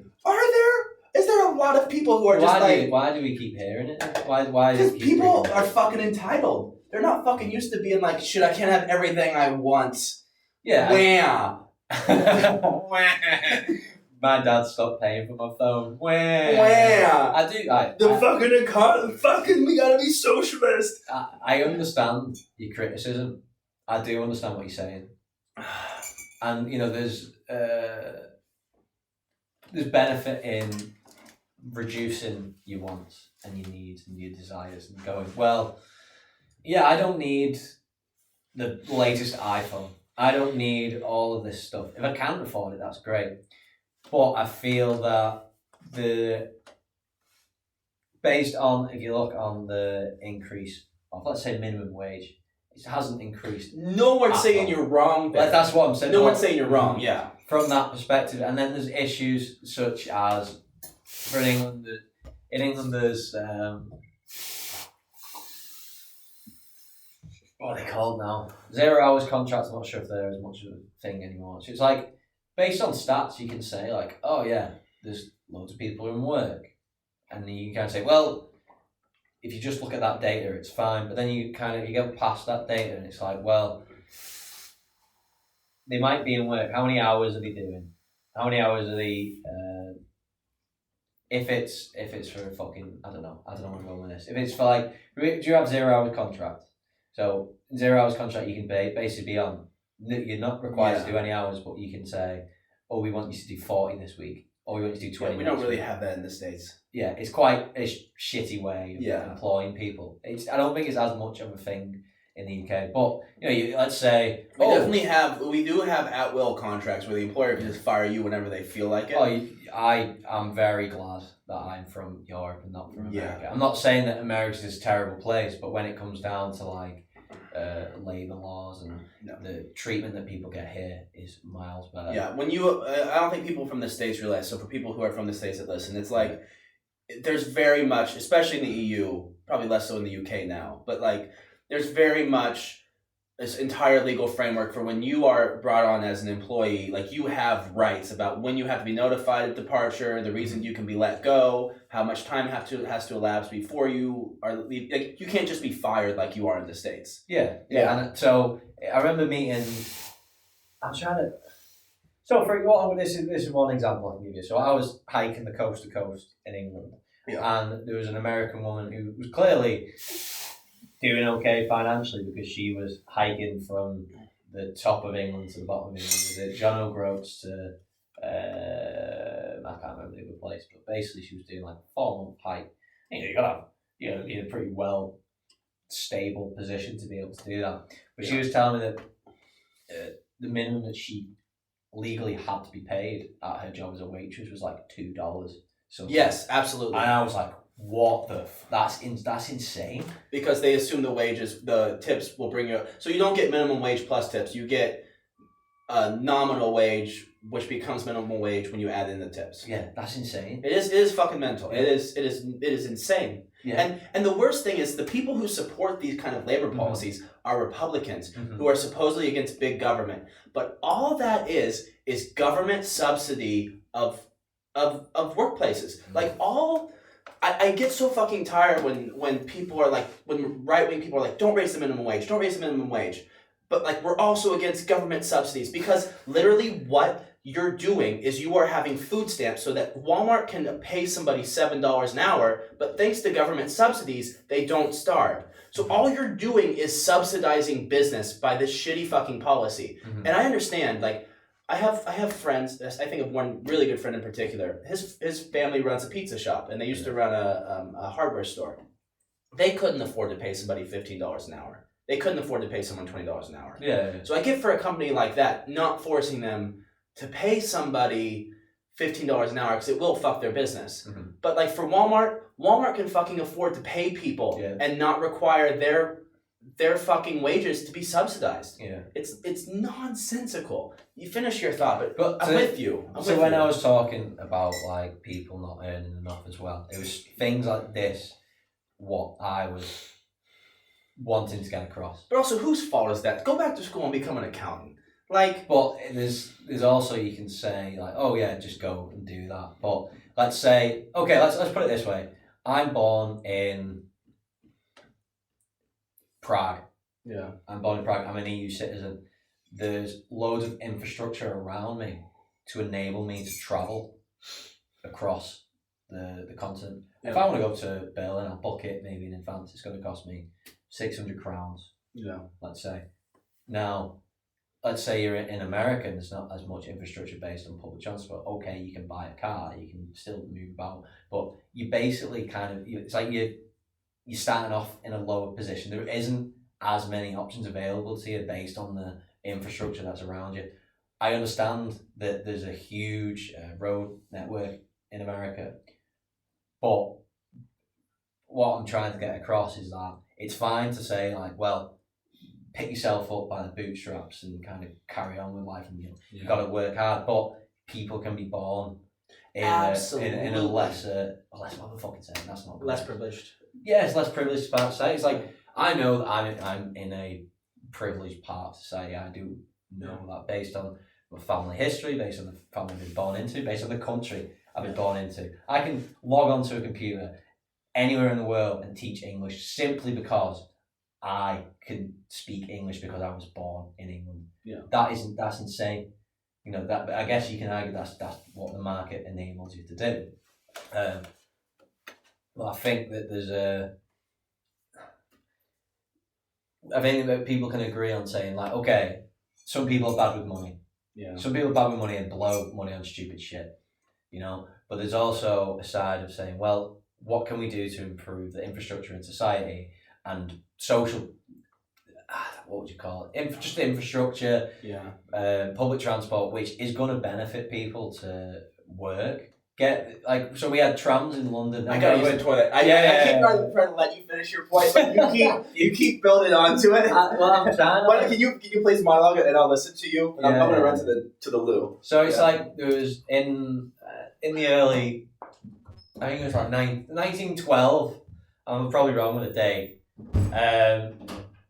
They built trams in London to get like working class people from the suburbs into like industrial parts of the city, and the idea was like, well, you're going to improve the businesses because you're getting more people to work, Whereas I feel like if you cut that off, people are less likely to improve themselves financially because there's not as many options for them to get somewhere, and that was my point.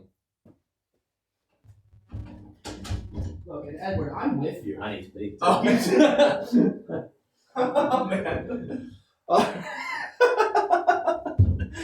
All right, piss break. Jesus.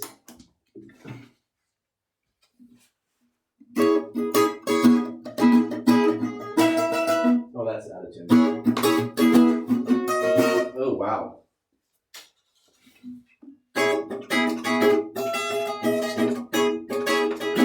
Shouldn't do that.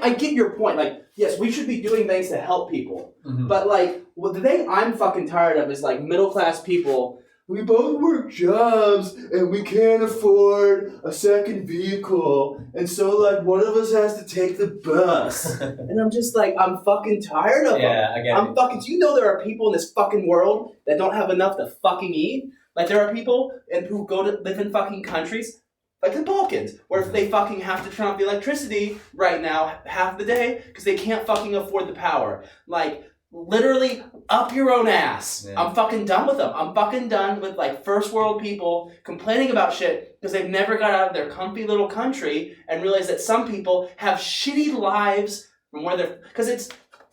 Oh, we're so poor, and, like, the minimum wage hasn't kept up, and, like, we can't afford a house. And some people are from fucking South Sudan where they could get fucking shot, you know? Like, some people are from fucking Bosnia where, like, they fucking waged war against their fucking neighbors across the street for years. Like, I'm just so fucking done with them. I'm fucking done with them. But shouldn't it be the case that based on the idea of, let's say, the American country and what the freedom you should have, is that there's a certain amount of expectations that you have of the country. I'm not, okay, I understand, oh my god, I can't afford a third car, oh my god, boo, I'm so sad. Like, yeah. It's like, oh, come on. My family was struggling. Yeah, you kind of Bitch, I'm struggling. You're not struggling. I understand what you're saying. Go ahead.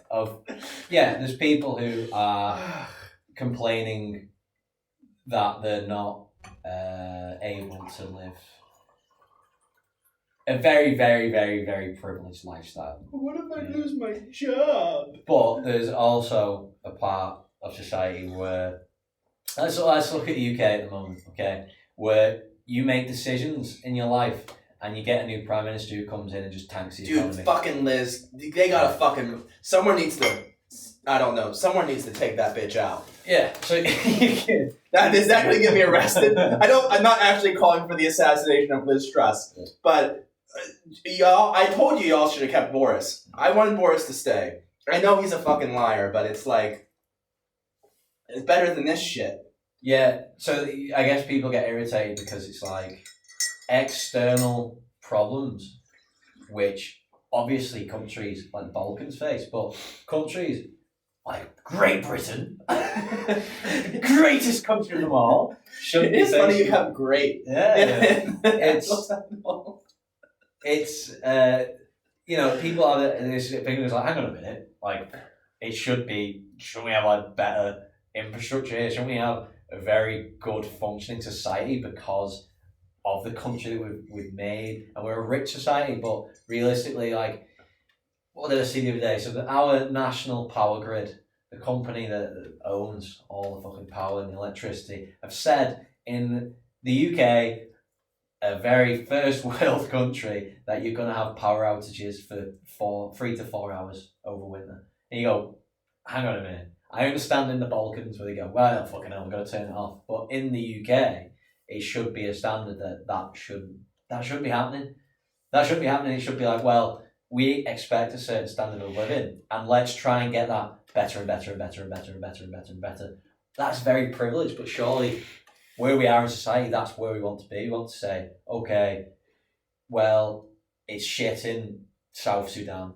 You're gonna get sniped when you go try get some bread. It's not looking good there. But this country of Great Britain, which has been a prosperous nation and made hundreds of thousands, billions of millions, loads of money, a very wealthy nation, shouldn't be facing issues like that. And I think that's probably my point. Yeah, I think you can say that the country should be doing better, but also you can say that like you can be tired of the whiny little bitches. Oh yeah.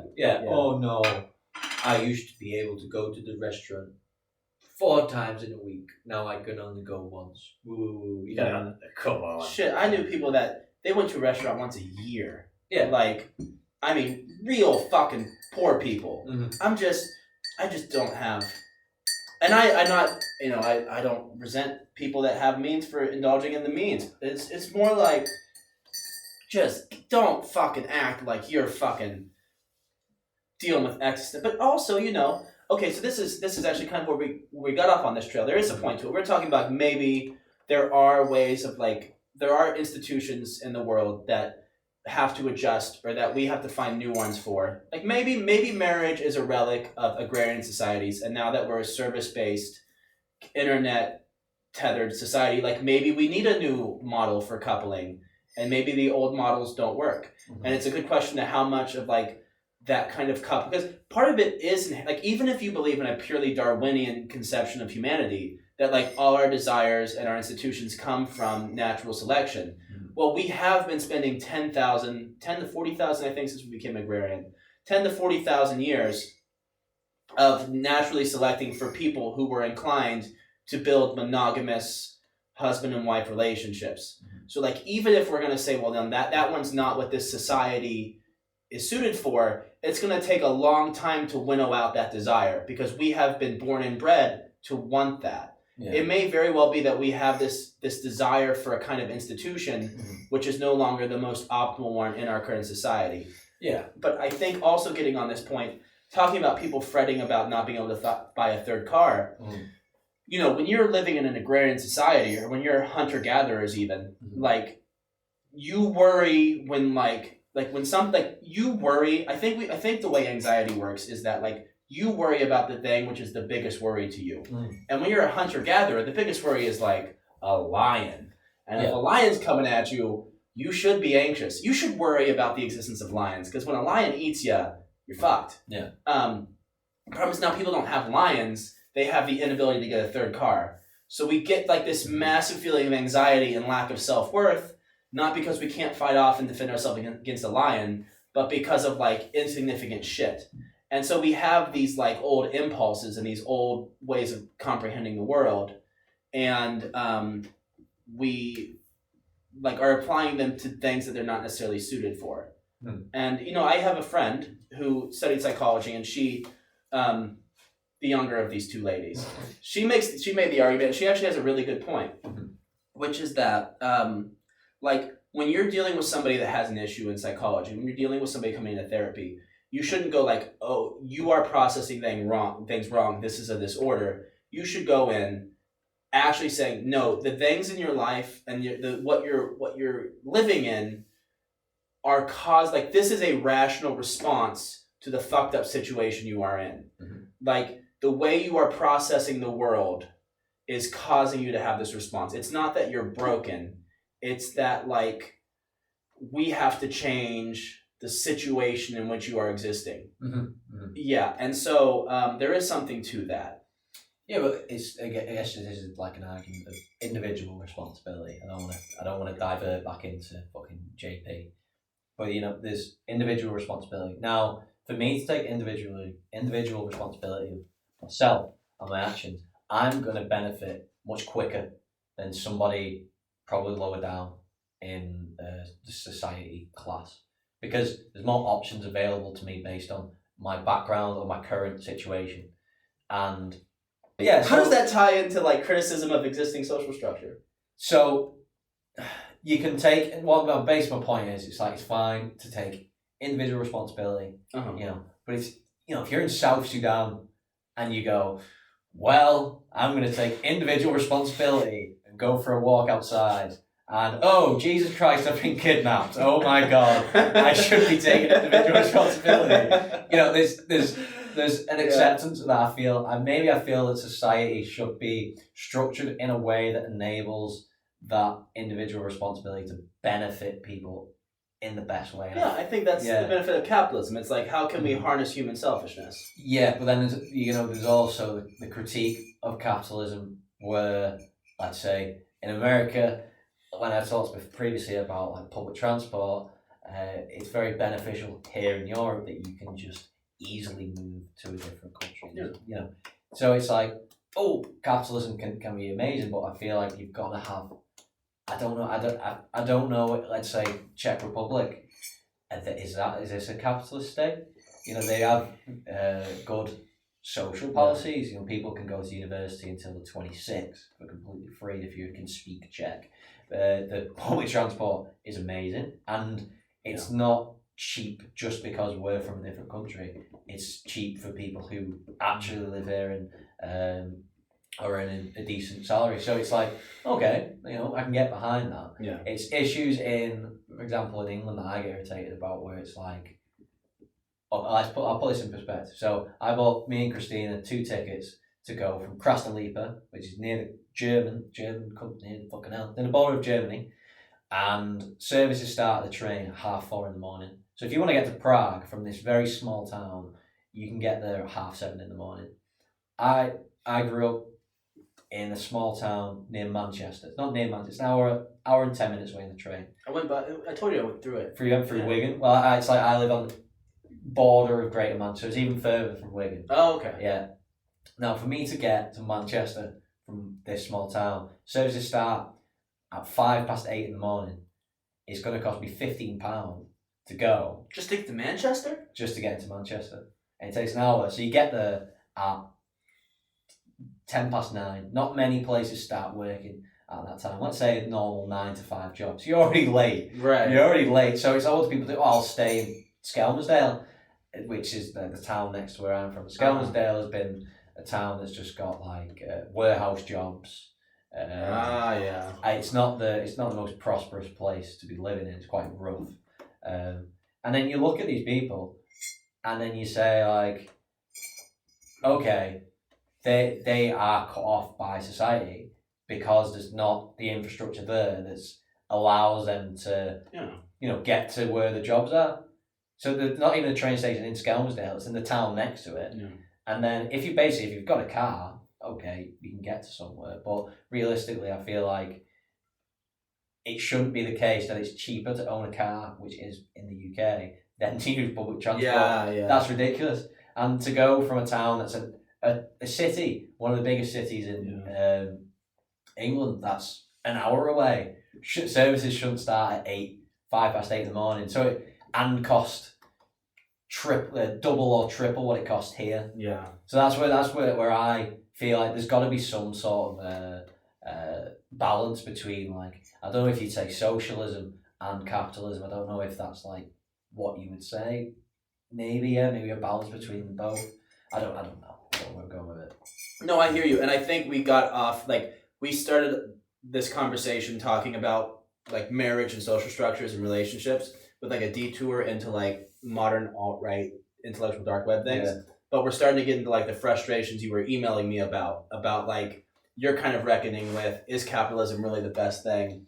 And which is not unrelated to what we were talking about. But okay, I hear you. And we both grew up in places where like the default person who grows up where you're from is like at the bottom of the pile. Like where I grew up, like a lot of people go work a job. Like I was working at a mill over the pandemic, and like it was fine for me because I was living with my parents most of the time. And even when I wasn't, I was able to pay for my apartment over here and my apartment in the States. Mm-hmm. So like it was enough to get by.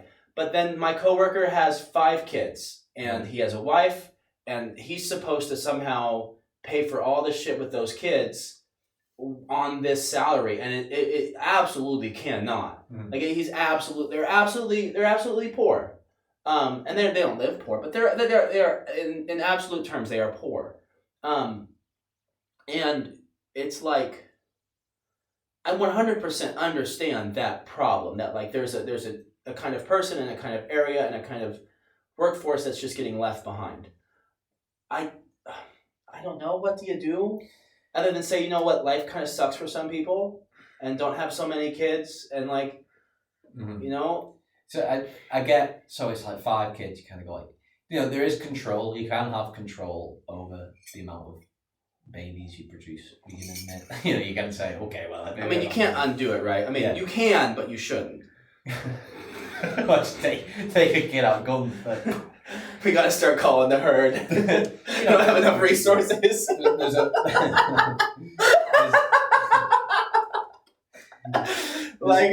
Sorry, but I'm picturing like the Hunger Games, but with one's children. Yeah. Like, okay, kids, we only got 4 plates, and there's 5 of you, and you just throw out the spears. Whichever ones make it back, get to eat. Whoever's the most. Well, if the ideas of capitalism, the loser, you die, baby. See, I don't know, because I don't want to. I know I am from a very privileged background. I know that, you know, my family has been wealthy in the past. It's like, okay, and I understand that it's very common for people who are, let's say, privileged to start banging on about like socialism. Like it's almost champagne socialism. You've heard that from me. I don't think you've heard it from a lot of people. You've heard it from me. I know I've heard it from other people as well. It seems to be. It's creeping into the UK, this type of thought, and it's like, so let's go on about Russell Brand. Previously, he used to be... No, I mean the criticism that the people who are most concerned about the lower classes are the people who came from affluence. I feel like that's a very me idea that I've come up with. Maybe it's not original as I thought. I've heard it from other people. Yeah, okay. Anyway, Russell Brand. He used to be very, let's say, left-leaning. He criticised the money that's getting spent on wars, what could be going to get spent on like social benefits for people and improving the infrastructure. And obviously he seems to have switched a little bit, seems to have switched sides. And then he'd open up a cafe to allow homeless people to work there. Just interesting little projects that he did. But then what a criticism of it would be that he's a champagne socialist because he has all millions of pounds and he's sorting out these issues. And it's like... Is he still married to Katy Perry? No. He was, though. He was, and then I think he split up over text. Something. It's quite bad, yeah. It was quite bad what he did. That's a hard... I mean, if you're married to Katy Perry, do you call that off? It's Katy Perry? I don't know. To be successful... I don't know, that's a hard one. But he's a spiritual guru now, isn't he? So he's just like... It just seems like the complete opposite of what you'd want. See, a girl like that, I think, likes a guy like that, though. Yeah, but does the guy actually like the girl? In that case, he's above her somehow. Yeah, he's transcended. Yeah, he's transcended. Katy Perry's work just attracts the egos of young followers and ideas, whereas I am intellectually superior. There is this weird thing. I don't want to get you too off track, but I think we're just going fucking round and round. I'm the bottom. No, we've actually followed a track. Yeah. But and I want to get back on. You're talking about affluence and Russell Brand, but there is this weird trend like with the internet subverse, and I think more on Reddit than Twitter, but Reddit especially, where like it equates Chatism, like being like an not male, but like being a strong-jawed, bearded man, like being a man with like being capable of rejecting the advances of women. Yeah. Like the more you are capable, and the more you like reject the physical advances of women, the more Chad you are, which is this really weird way of it's really weird on a lot of levels. One, it's weird because like, are you sure you aren't just compensating for like your own fears and your own insecurities about women by pretending to just reject them for all like higher motives? Two, it's like, isn't one of the things traditionally associated with masculinity is one's ability to seduce a woman, whether or not that's fair or not?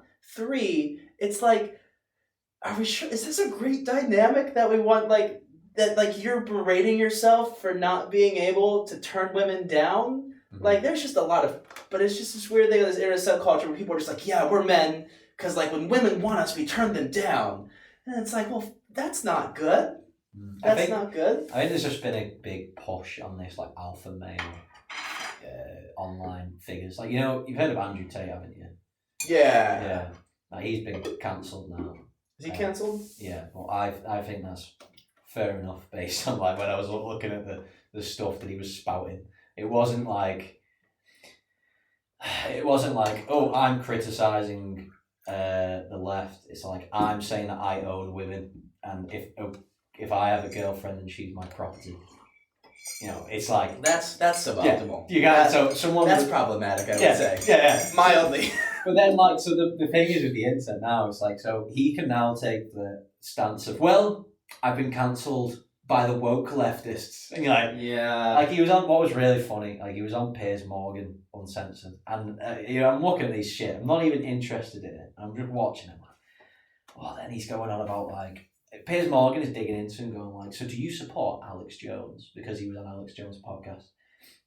And it was like, in my head, this guy, I think he's an arsehole anyway, but couldn't he just give Piers Morgan shit? He's going, do I support you because you hacked people's phones when you were a journalist years ago? Did he do that? Piers Morgan. Let me get it up, mate. He's fucking arse. We hate him. I fucking hate him. I know that Brent, I feel like a little bit unfairly. Oh, no, except for his Meghan Markle comments, I do think we're out of line. Oh, yeah. Well, he starts like criticizing her for having fucking psychological reaction of stress. It's not. So, when he worked for the Mirror years ago, I think that he was part of like phone hacking. But so just be careful about your accusations. Sometimes, yeah. By his own admission, Piers Morgan knew about illegal voicemail hacking years before it became. So he knew about it. It wasn't necessarily he wasn't necessarily he was doing it. Let's see. Libel laws. Here are the undisputed facts. What's this website? This is on Telegraph. Okay, that's reliable. Here are the undisputed. The Guardian. Sorry, the Guardian. Guardians, yeah. Oh, hang on a minute. Maybe it's accusation. Maybe I'm just giving them shit for no reason. Accusations. This is the Guardian. Piers Morgan must have known about Daily Mirror phone hacking. Say his lawyers. Now, is this? The thing is this concrete? Because I don't want to say. I'm gonna divert again here. Recently, do you know what Rex Orange County is? Ish. Musician from England. Yeah. He's very like emotional and these are my songs. Love me, and he gets a lot of attention from younger girls. Now, he's cancelled at the moment because, the news says Rex Orange County, let me get the headline up. Rex Orange County musician charged with 6 counts of sexual assault. Okay, headline. That's quite bad, And then people saw that, and people were on Twitter saying like, I hope all the victims are okay. Oh, 6 people? That's terrible. What a terrible person. Okay, so you look at it and you go, okay, what's actually happened? Well, on the 1st of June, he allegedly assaulted a woman twice and then 4 times the next day. So, okay, so you got that wrong. It wasn't 6 different people, it was 1 person. He's also dismissed. Now, this is a terrible defense because obviously everyone's going to go, no, I didn't do that. I didn't do that. It's not like someone go, yeah, I did it. It's not like well, then, I was out raping. She was in the taxi. I was fucking spanking her. She told me to stop, and I said, "Shut the fuck up, bitch. I own you." Well, there's a trial date on the 3rd of January. Okay, so all you can see right now are this person has been charged for allegedly assaulting a woman. Yeah. Now you go on Twitter, TikTok, and it's like, I can't believe he's done this. And he's a terrible person. It's like, hang on a minute. Right, okay. If this is true, then it's a terrible thing that a person has done. But at the moment, you don't have enough information to understand what has happened. And I feel like there's a culture at the moment of where it's just like, you just see the headline and then that's it. And then, he's going to then, if this turns out to be true, then I'd say, okay, fair enough, but you need more information to the story. Yeah. And so I guess when I was watching this Piers Morgan thing, to get back to it, it's like, just to attack somebody for appearing on a show. It's like Andrew Tate's an arsehole because he was talking about owning women as his possessions. It's not because he appeared on Alex Jones's podcast. It's like, you can say that Alex Jones is an idiot. He is an idiot. but you can also say like it's weirdly entertaining to watch him going, they're making a fucking frog gay. You know, it's weirdly entertaining. Right. But to direct people to say, this is where the people live, you need to go and abuse them. And then, you know, he's ended up facing the consequences of his actions. But what I found quite funny was this moral high point that Piers Morgan put himself on. Yeah. It's like, oh, well, when the person could say exactly the same to him. Right. Someone could say, well, do I support the terrible things that you've done because I'm appearing on here? Yeah. Do I support the fact that you were part of this phone hacking scandal? You know, it's like, where's the ethical line, should I say? I'm with you. I hear what you're saying. So about Russell, I feel like you maybe said also too, like everything there is to say about Russell Brand and like champagne socialism. Mm-hmm. I understand your concerns about that, but also your belief that like maybe we need to be more open to such things because there are people getting left behind. Mm-hmm. I also hear what you're saying about like people's double standards on cultural issues. Mm-hmm. I do have a problem when it comes to things like, and this is another detour, and maybe we've been going at it a while, and you've got other things to do today, right? No. Okay. I mean, I'm fine. Keep going. Yeah, just keep going. But okay. So I think to say all that has been wrapped up. Okay, because I actually want to kind of get on a different thing ish, and this is what frustrates me with some of the discourse. It's because like this guy. So we have this pitcher. He was a pitcher for the Los Angeles Dodgers. Trevor Bauer. Anyway, you wouldn't know. You know baseball. I know baseball exists. Baseball exists, yeah. It's an American sport, really, that we pretend we used to love a lot more. Anyway, he was beating the shit out of this woman during sex. And now there's a different woman in Ohio who maybe has a different one, I think, that had some more credible allegations. But the big news story was like basically he was beating the shit out of her during sex, and she took pictures after the sex. But then when the text messages come out, if you read them, it is all consensual. Yeah. Like, I'm sorry, but I don't see any evidence when you actually read the story of like any of it being unconsensual. Mm. And it does feel, and like, how do I put this?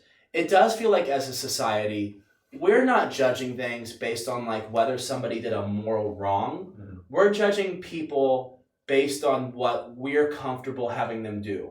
Like, are we getting mad at you being on Alex Jones just because we are really uncomfortable with the idea of Alex Jones? Mm-hmm. Or are we getting mad at you because that you were advocating for women as property? Yeah. You know? And it's like, with like Trevor, are we getting mad at you because you like assaulted a woman?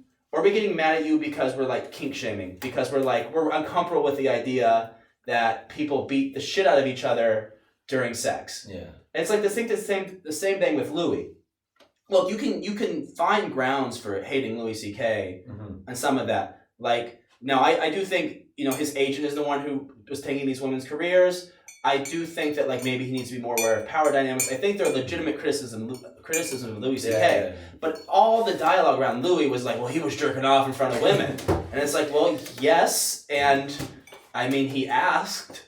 Yeah. And if someone tells you can, I mean, are you not supposed to do it? And so, you know, and it's like, I don't know, people, I don't want to necessarily get down this train. We got to do it at our second podcast. But a lot of the discourse, to bring it back to where we started, a lot of the discourse is not about, and a lot of the way people process like themselves is not about, like, is what we're doing wrong? But it's about, is it how we feel comfortable about people that they should be? Mm-hmm. And like, we don't want people on Alex Jones because he was attacking the Newtown people. Does that make you bad if you were on Alex Jones? Not necessarily. But like, we don't really give a fuck about some guy saying problematic shit. Like, our moral sense is all out of whack. Like, a lot of the public attack, a lot of the public discourse, but not even the public discourse, a lot of like the public attacking is because people are triggered by their own insecurities and by the ways they think they need to be. And so they are projecting things onto other people, and they are attacking other people in place of themselves. Mm-hmm. Like, they're scared of themselves, and so they attack other people. I think there's a lot of that going on. You know?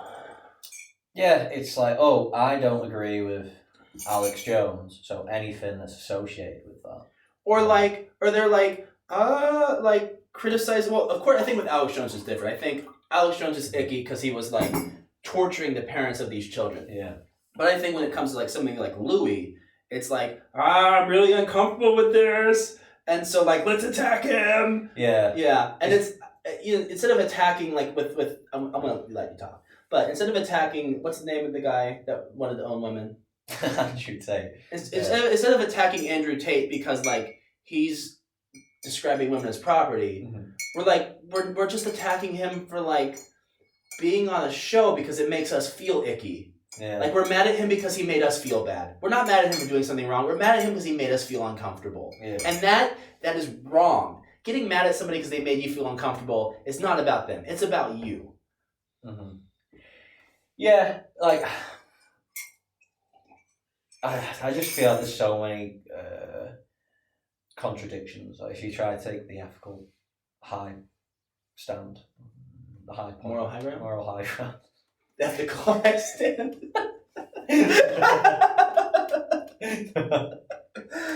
Yeah, the moral high ground. It's like, where does it end? I think it's a good way of looking and being like, well, I think this is the right thing to do.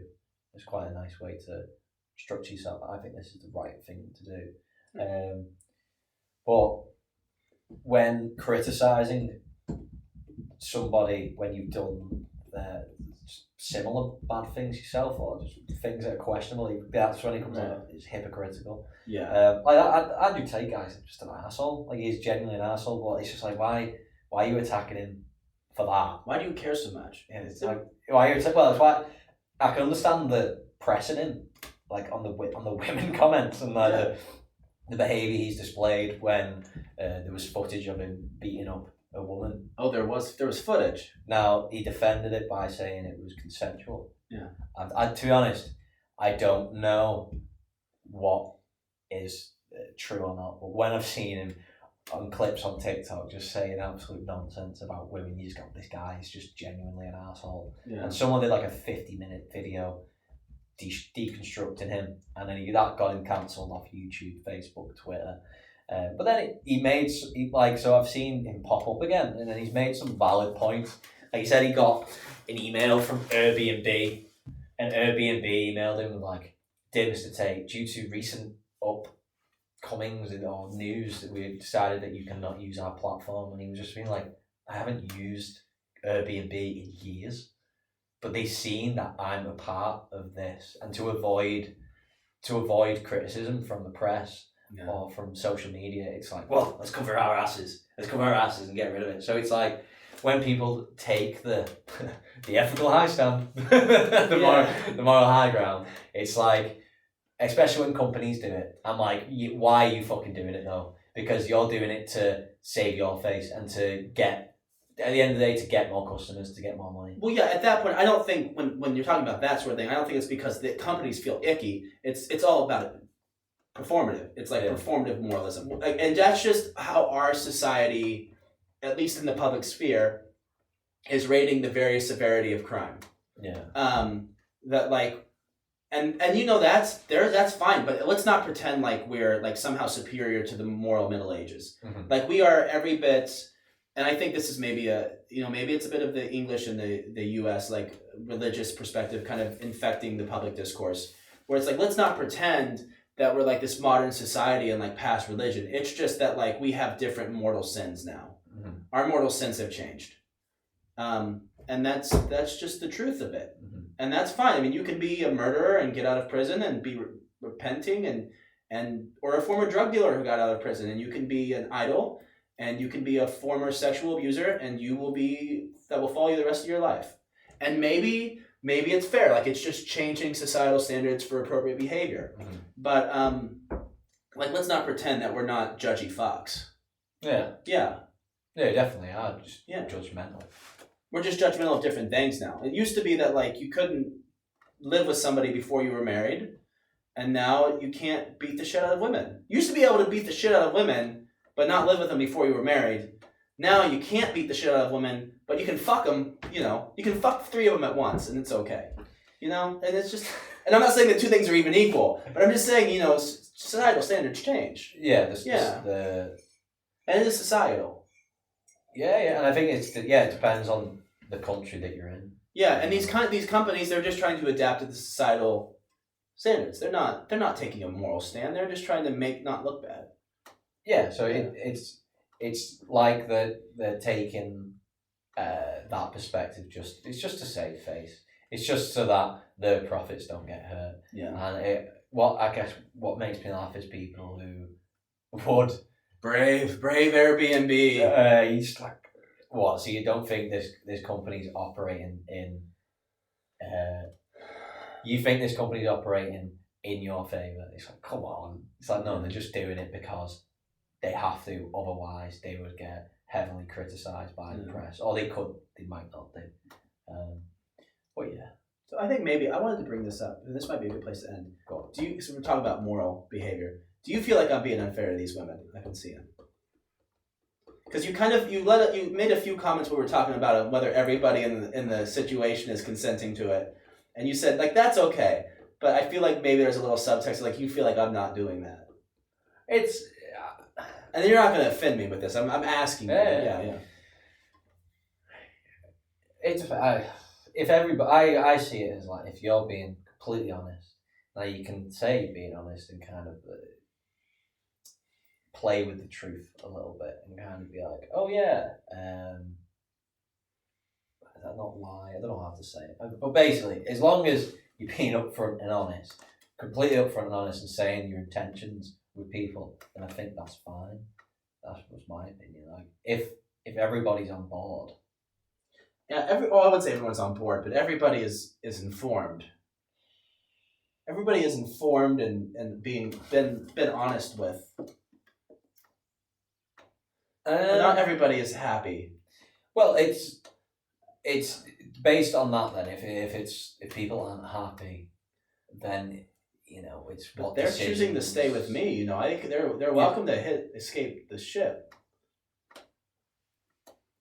I'm not Andrew Tate here. Kept keeping them locked up in my basement. Yeah. Then if it comes down to the choice of saying like, well, I don't want to say an ultimatum.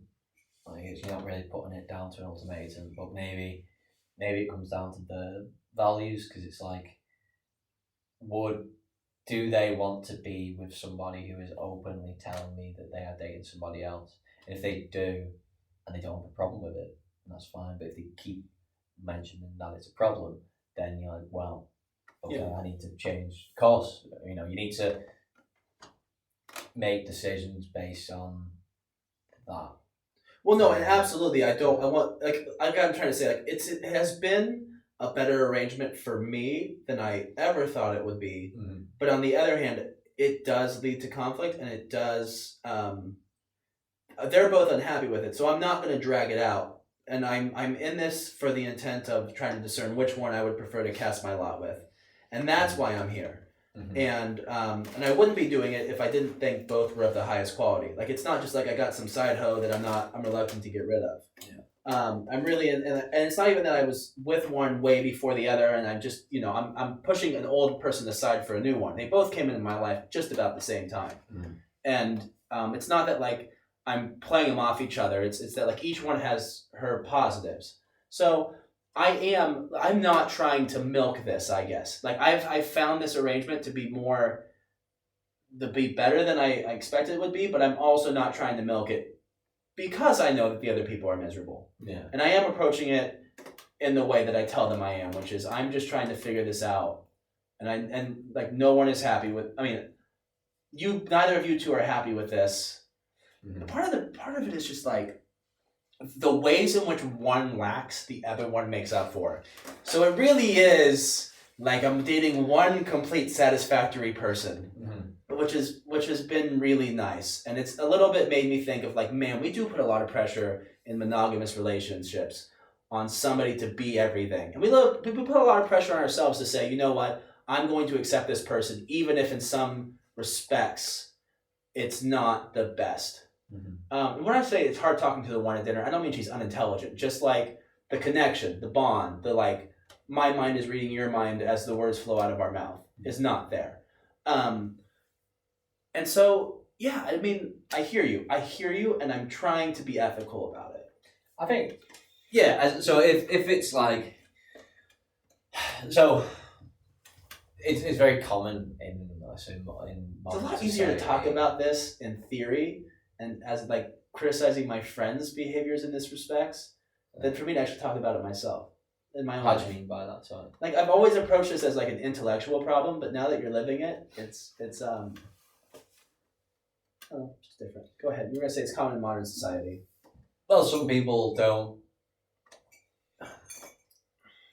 You know, if you're engaging with somebody in the opposite sex and it's a bit blurry of like, oh, we're sleeping together, but we're going on dates, but we haven't defined anything. We've also got this other person. You know, That's common. Yeah, that's very common. But this is not that. This is not. I'm kind of hooking up with people and we're not really sure what either is. This is both people really want to date me, and both things are at an emotional pitch where it is a relationship. I'm legit in 2 relationships at the moment. I know what you're talking about, and this is not quite that. Yeah, well, so what I'm trying to say is that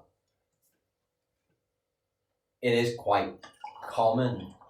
Obviously, you've been seeing each woman for quite. Did you want? I didn't think you wanted anymore. Yeah. Mate, I'm fucking. I can't stop pissing.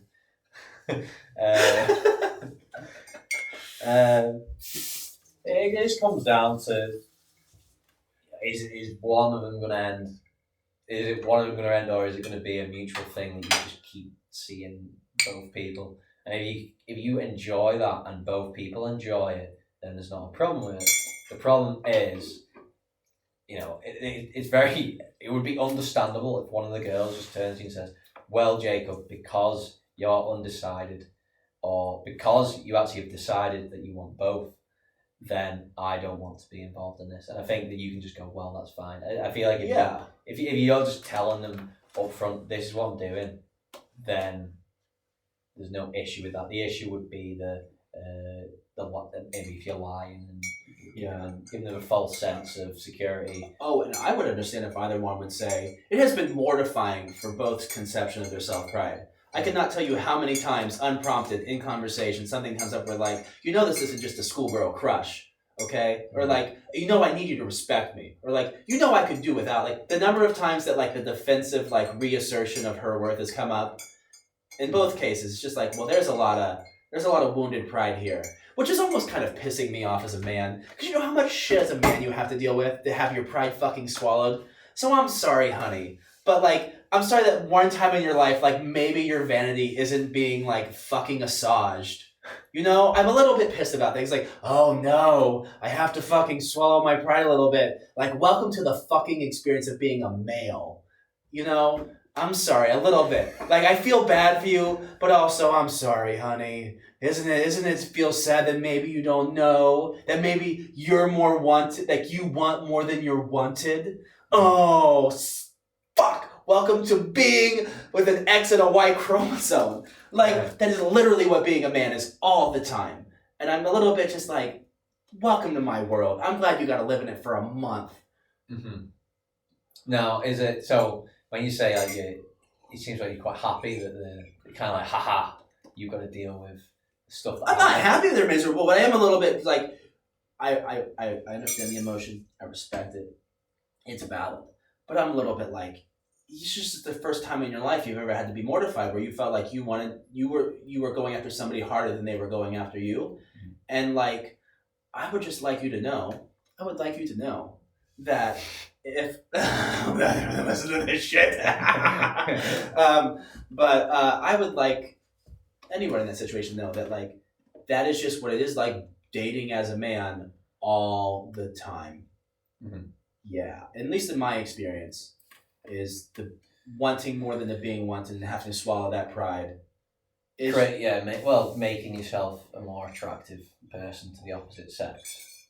Almost, and that being in like developing your personality as well, because it's like you can probably you can dress up as much as you want and do as much work to your image, but you're born with a face, you're born with your body. Yeah. It seems like you have to craft your personality a bit more as a man. As a man, yeah. Like as a man, you have to fucking swallow that pride, and you have to work on yourself to be attractive to women. Like women can just be hot; they don't have to work on themselves. No. They should, but you can be a hot woman and get away with it. People, you can have. You can be a hot woman and not have to fucking swallow your pride.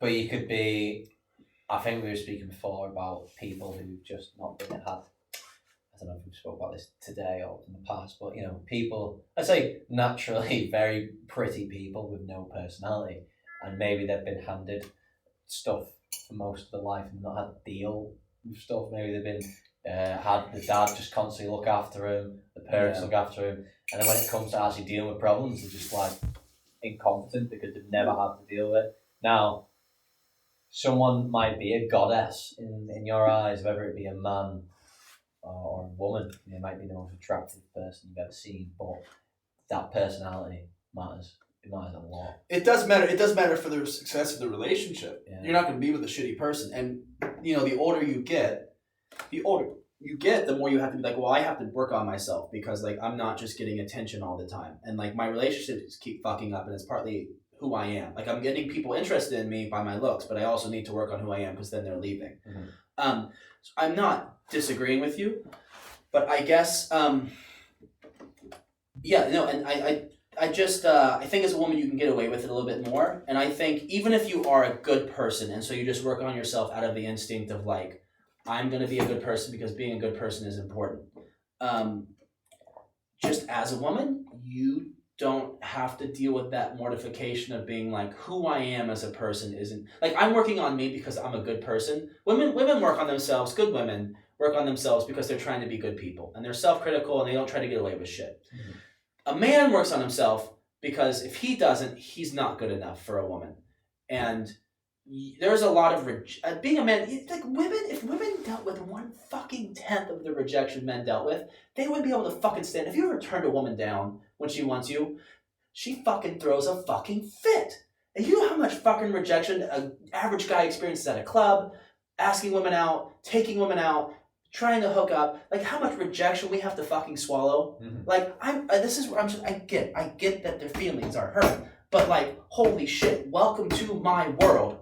My entire life, like even in successful relationships, even with people who like me, ask them out. No, I don't want to eat here. No, I don't want to do this. No, I'm busy. Da da da da. And it's my job to be rejected. It's my job to be rejected as a man, and fine for that. But God forbid that like you should be in a situation where you are after me more than I'm after you. Like God forbid, honey. I'm so fucking sorry. That has to really suck.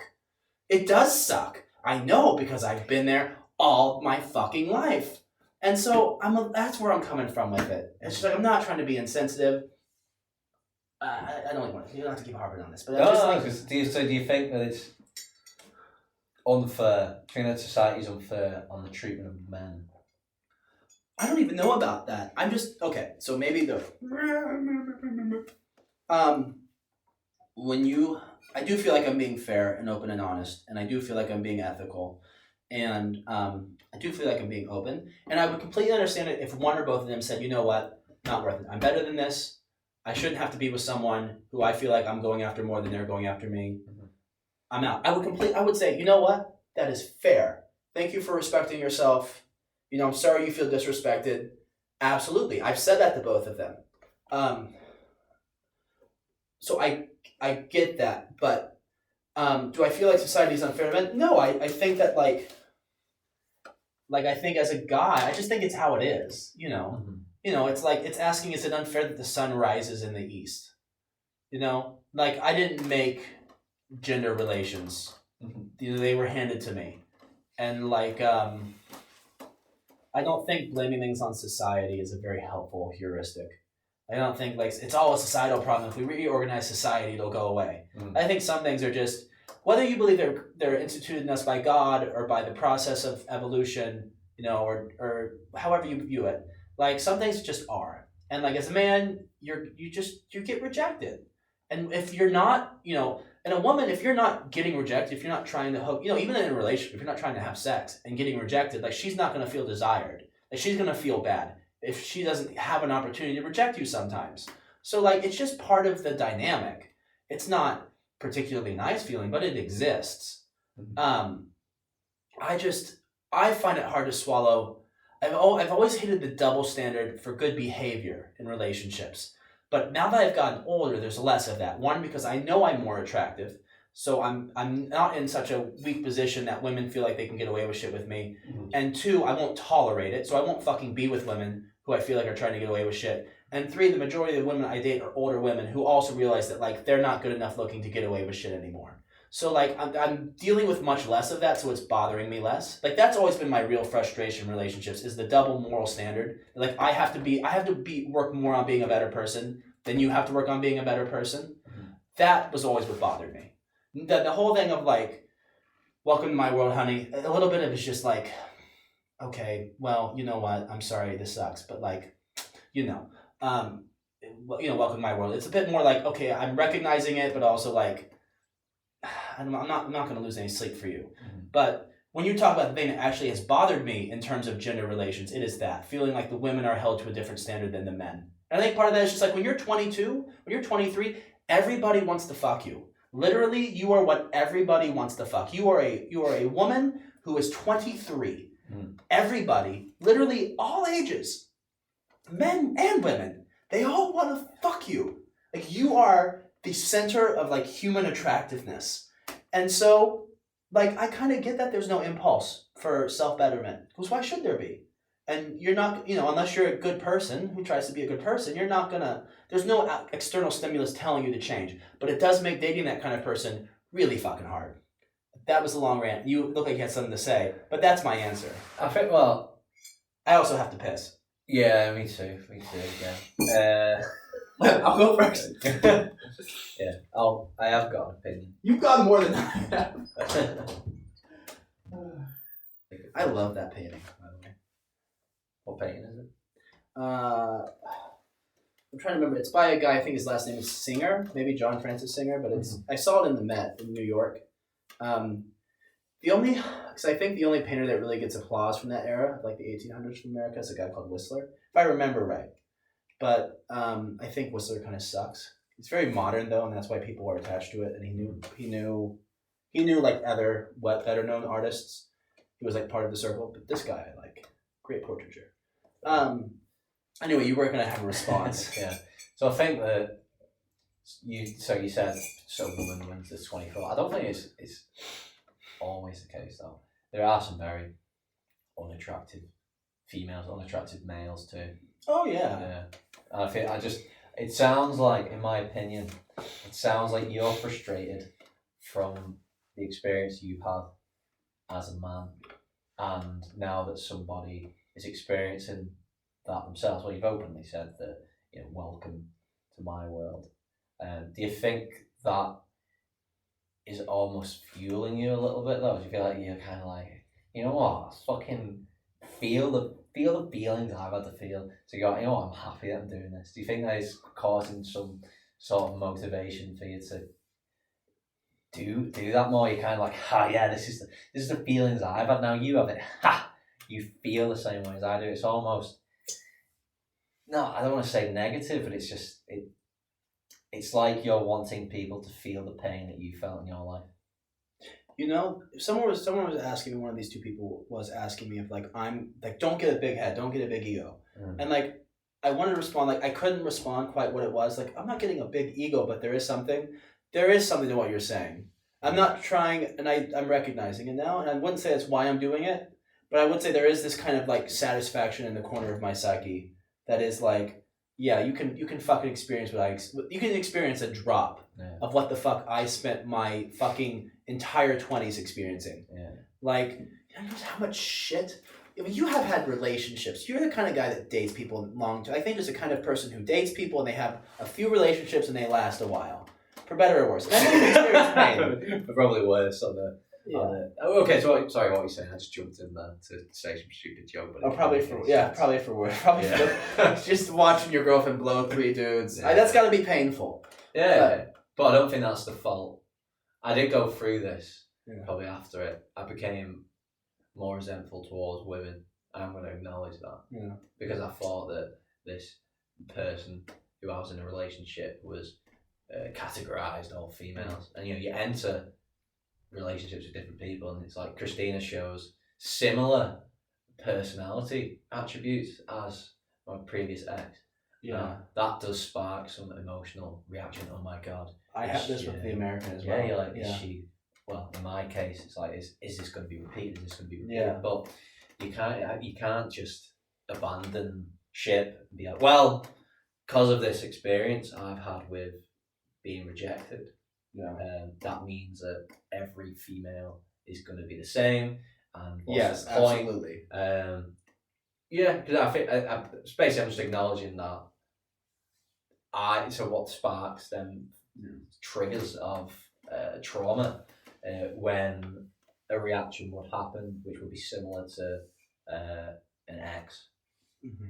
And it's obvious, it's probably the same for females. Christina gets it when I do something, when it reminds her of something, and you're like, this is why relationships get so weird and messy, because you've got to talk about all the shit that's happened in your life and why you feel. Why do I feel this way? You have to dig and dig and dig, and hopefully you kind of shut out some of the negative thoughts you have. So basically, you learn to trust each other as well. I think you learn that you're both on the same team, and you're both, if I'm being triggered, you learn. Well, finish your thought. No, okay. I was just saying, I think you learn to be like, you know what, this person's telling me this. It's not coming from a bad place. They're not trying to deceive me. We're on the same team. And if I'm getting feelings right, you get to the place where when you feel these conclusions or these feelings rising up, you're like, you know what, this isn't her fault. This is me. This is me, and it's not what she's doing.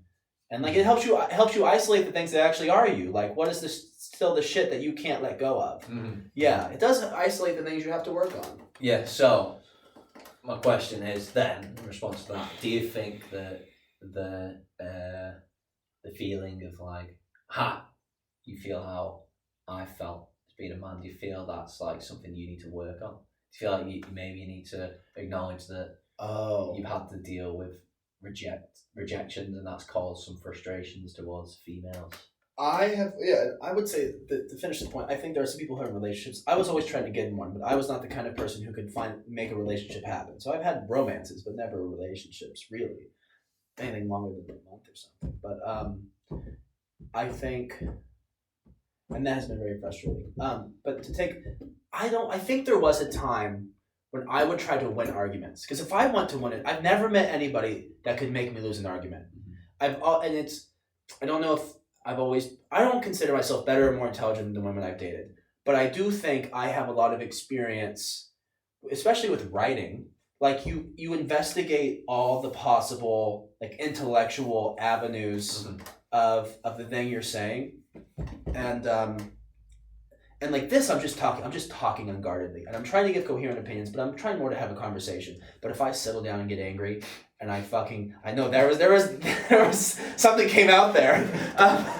If I settle down and get angry, and I'm fucking measuring my words, I don't lose an argument, and I find a fucking avenue of conversation and logic where I will win the argument. I don't lose arguments, and what I would do is and I wasn't doing it intentionally but I would get a pleasure out of it still, is I would have arguments, or I would say the thing, or I would frame the conversation in a way in which I was in the right, she's in the wrong, she feels bad, end of conversation, end of interaction, end of relationship. I fucking won. And that was coming from a place of, fuck you fucking sources of pain. Mm-hmm. And I've made a conscious effort, look, if we're going to be talking about something, we have to talk about what's actually bothering me. And I can lose, and I can be in the wrong, and it can be more my fault than yours. And so I do feel like the way that it really infected my relationships is something I've addressed, or at least I'm trying to, being unconscious of, which is about the best I can do. So I hear you, I acknowledge it. My entire 20s were shit. And so much of it was just dealing with shitty female behavior. And I don't know if it's my fault for tolerating it. I don't know if it's my fault for not being more attractive. I don't know if it's my fault for being 25. Mm-hmm. But it's certainly I was trying really, really, really hard to get female behavior. And not only did I really want it, female attention, but I also felt like a psychological imperative, because my first couple experiences with women were really bad. So I felt like I had to be with more women so that I could get better at it. It was like a dual, it was like not only I wanted it, but I felt like I had to. And so it's like they're keeping something from me that I need for my well-being. And it was just this mass of fucking frustration and desire and resentment and anger. And it wasn't great. It was suboptimal. And I recognize it, and I haven't really talked about it. And it's hard to talk about it because it's like, well, you're just being a shitty guy. But no, like I was a good guy. I think the hardest part is I was a good guy. Like I was fit. I was fucking having a job. I had all the boxes checked.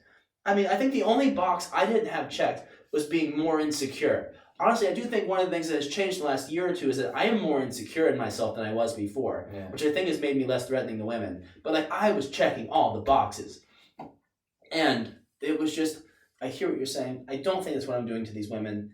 There was definitely a temptation, but the way in which that thing is manifested, I've recognized and adjusted to. But yeah, of course there is this whole history of my fucking 20s. Of course.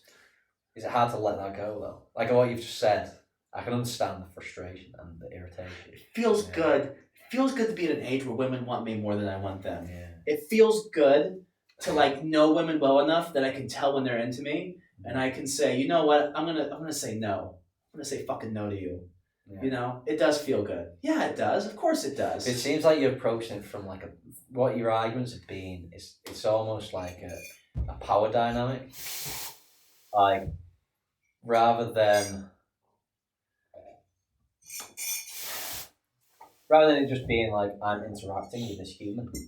It's like this person wants something from me. It's the primordial struggle between the sexes. It's the failure of Western civilization once again. No, I'm just taking the piss. But I think the degree to which relationships are power struggled is very much underrated. What you think? I think Nietzsche has a lot to say on this, and I don't think Nietzsche's necessarily wrong. Actually, I can't quote philosophers, so this is where I don't really know how to engage. Is this a toxic way of looking at relationships? Potentially. I hear myself saying that loud and fucking terrible. There's not. I mean, you can look at philosophy. You can look at how these other people describe life and what it actually is, but it's just everyone else's opinion. It's not actually true to your. No, this is getting very spiritual now. It's true to your experience in the world. I mean, you can pursue things. I think everybody does this to find valid arguments for your reasoning and your thoughts. You can say, well, I think this because, as Nietzsche says, this is the way that humans interact with each other. Or I don't know.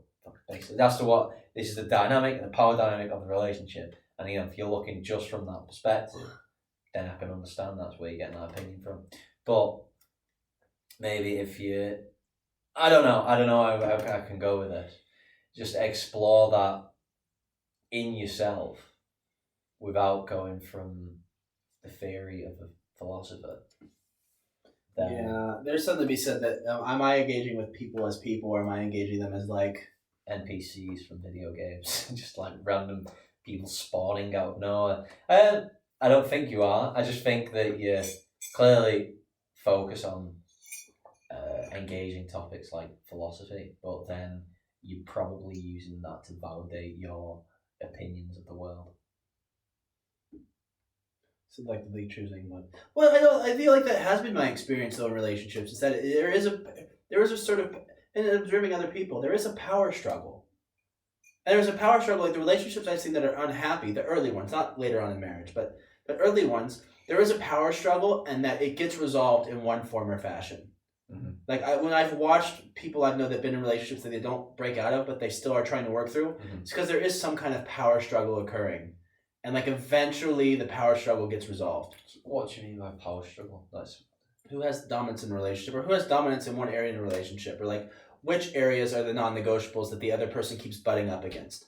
Like which area of one person's personality has to become diminished in order to fit in properly with the other person's personality. Like there is that kind of like it's like taking two puzzle pieces. A relationship is like taking two puzzle pieces that don't necessarily fit and slamming them into each other until eventually they do make a fit. Mm-hmm. But they're a bit broken. Not even. They're just changed. Mm-hmm. And there is that kind of struggle that happens in relationships. It's absolutely there. Do you think that's a struggle in just in relationships, but also friendships?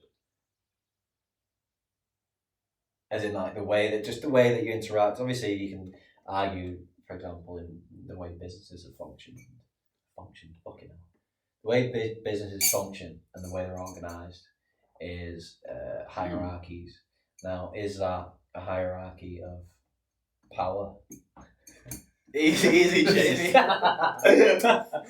know what I mean? It's like Yeah. based on the way that if you're viewing it on power, is it power or competence? You know, you can say that in a relationship. Is it like, well, you're better at organising things like the bills.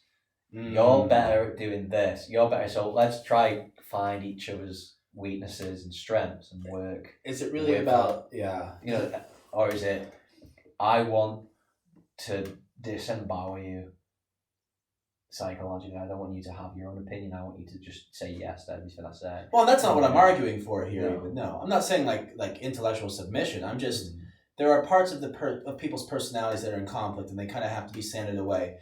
I think both people make concessions to the other person, and in a way, kind of adjust who they are in order to fit. Mm-hmm. Like there is a fit, there is a natural fit there, but it's an imperfect fit, and so the parts that are causing the conflict get sanded away.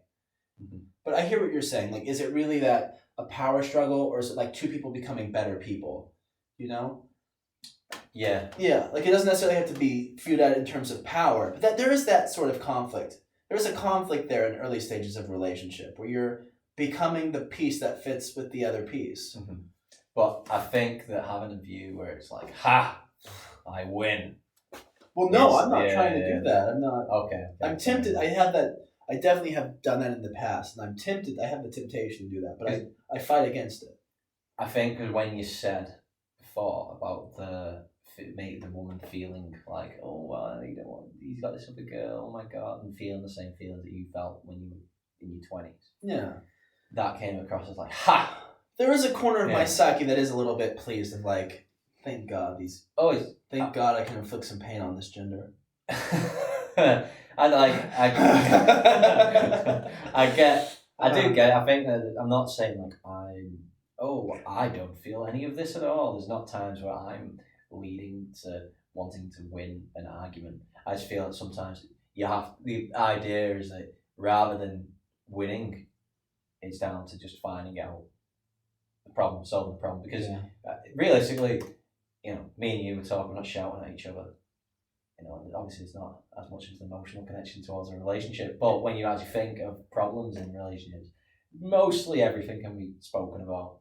Yeah. It's just one person or one of the people has this huge emotion of, oh my god, and then, you know, the emotions get brought into it, and it's if you backpedal from them emotions because it scared you, then maybe it becomes a power dynamic. But I feel like if you just keep engaging, treating everything as this is a thing that happened, something has happened, let's talk about it and dissect it. And maybe there's people who've never dissected their